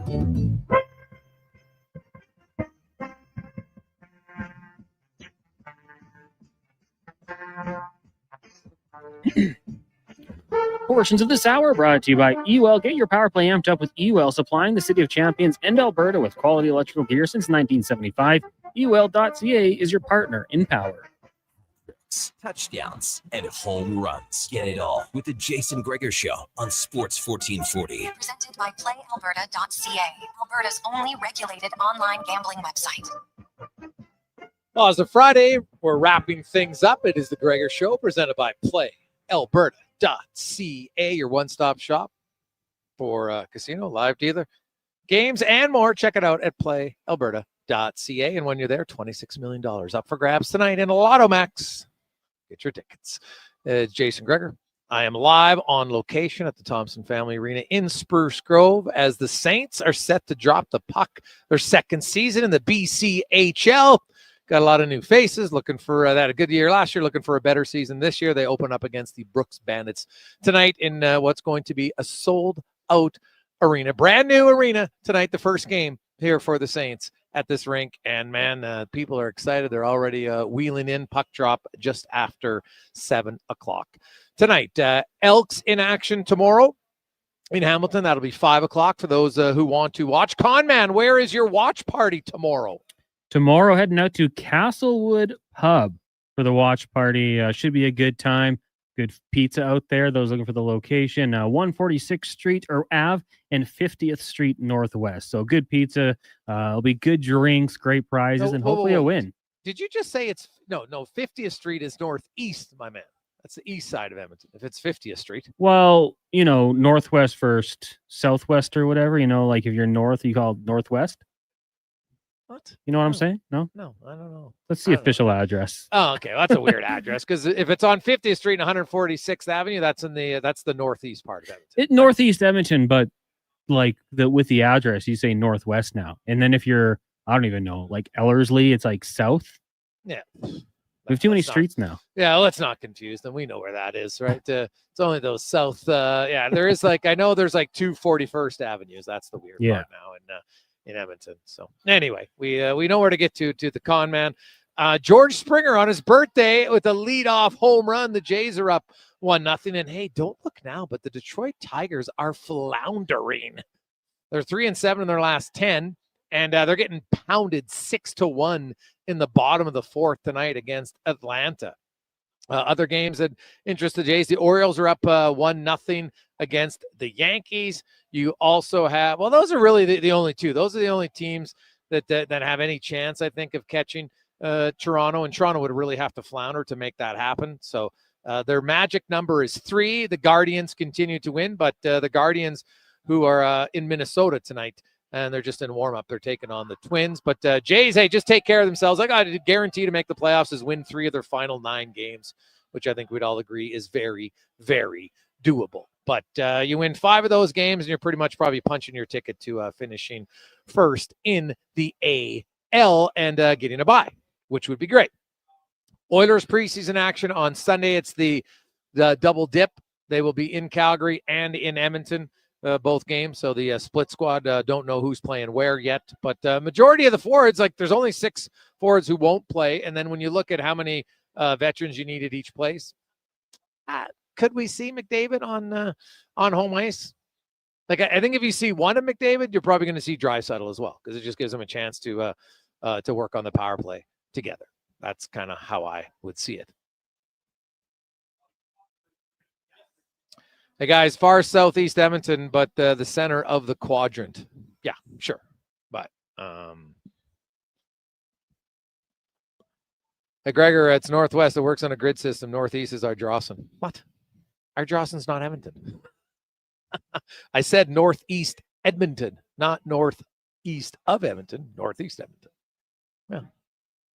50th Street. That's on the east side of Edmonton. I think we'd all agree. West side is the higher streets. And in theory, when they started, it made sense. But they obviously Edmonton's expanded a lot. No one could predict how big it was back in the early days of the streets, but it was always very easy. I still find it's easy to get around Edmonton.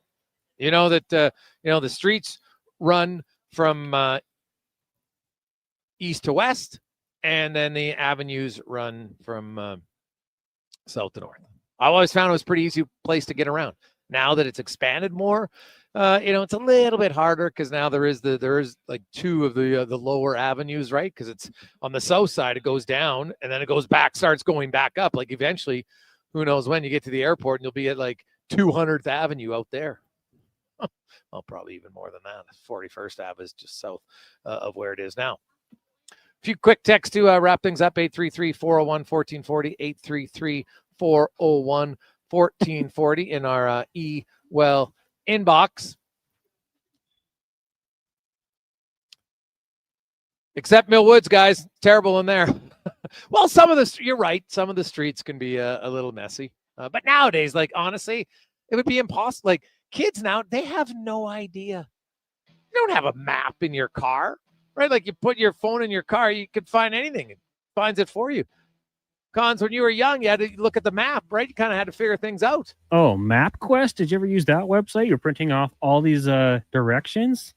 No, I never did use MapQuest. It was not worth it. Buying like a AMA map would have been smart. Oh, buddy, the maps are unreal. I remember as a kid, you get to be your dad was driving somewhere like into Calgary, pull out the map, and you're in the passenger seat trying to figure out turn right here, turn left. Oh, it was a great time. Great time. Oh, maybe some days not as great as you think, but it was a classic. Have a great weekend, everyone. Please do not drink and drive. Don't weed and drive. Get home safe. Enjoy all the sports that you're taking in, and we will talk about lots of it on Monday. NFL, NCAA, football, CFL, of course, AJHL, BCHL, NHL. It's awesome. Have a great weekend. Let's get to the Con Man and a Sports 1440 update brought to you by Legacy Heating and Cooling, where their rates never change. No overtime charges. That's how you build a legacy at legacyheating.ca. Good night. This is a Sports 1440 update. Toronto Blue Jays in action tonight, looking to get back on the winning side of things right now. Bottom of the first, they are tied with the Royals at 1 apiece. Runner on first for KC, 0 outs. Elsewhere, Padres trail the White Sox 2-0. Red Sox and Rays scoreless. You got the Athletics leading the Pirates 4-3. Cubs on top of the Reds by that same score, and the Braves has a 6-1 lead over the Tigers. Later tonight, Marlins in Texas taking on the Rangers. The Mariners up against the Astros. Rockies host the Angels. Giants take on the Dodgers. In the CFL, 2 games tonight. Toronto up on Montreal 6-0 midway through the second quarter. Later this evening, Calgary hosting BC. Tomorrow, you got the Elks in Hamilton at 5 o'clock. At 1 o'clock, Ottawa up against the Winnipeg Blue Bombers. The Edmonton Oil Kings kicking off their season tonight, taking on the Rebels down in Red Deer. Puck drop at 7. Teams meeting again tomorrow here in the city, 4 o'clock. OilKings.ca for tickets. In the BCHL, Spruce Grove Saints hosting the Berks Bandits at the brand new Thompson Family Arena, while the Sherwood Park Crusaders and Okotoks, both those games get going at 7. In the AJ, 5 games, including Devon in Bonneville. Drayton Valley hosting Olds, and Port Mac takes on Drayton Valley. In Canada, held up a furious late rally from New Zealand to beat the Black Ferns 34-19 to advance to the final of the 2025 Women's Rugby World Cup. That goes next Saturday against either England or France. That's going to do it for us here on the Jason Gregor Show. Coming up next, we've got Fox Sports Radio all night. Local coverage resumes tomorrow morning, 9 a.m. with the Saturday Sports setup. And remember, we got Blue Jays baseball radio feed only Saturday and Sunday. I'm Connor Halley. This has been a Sports 1440 update. This is Sports 1440, a Stingray radio station broadcasting on Treaty 6 territory. Download the free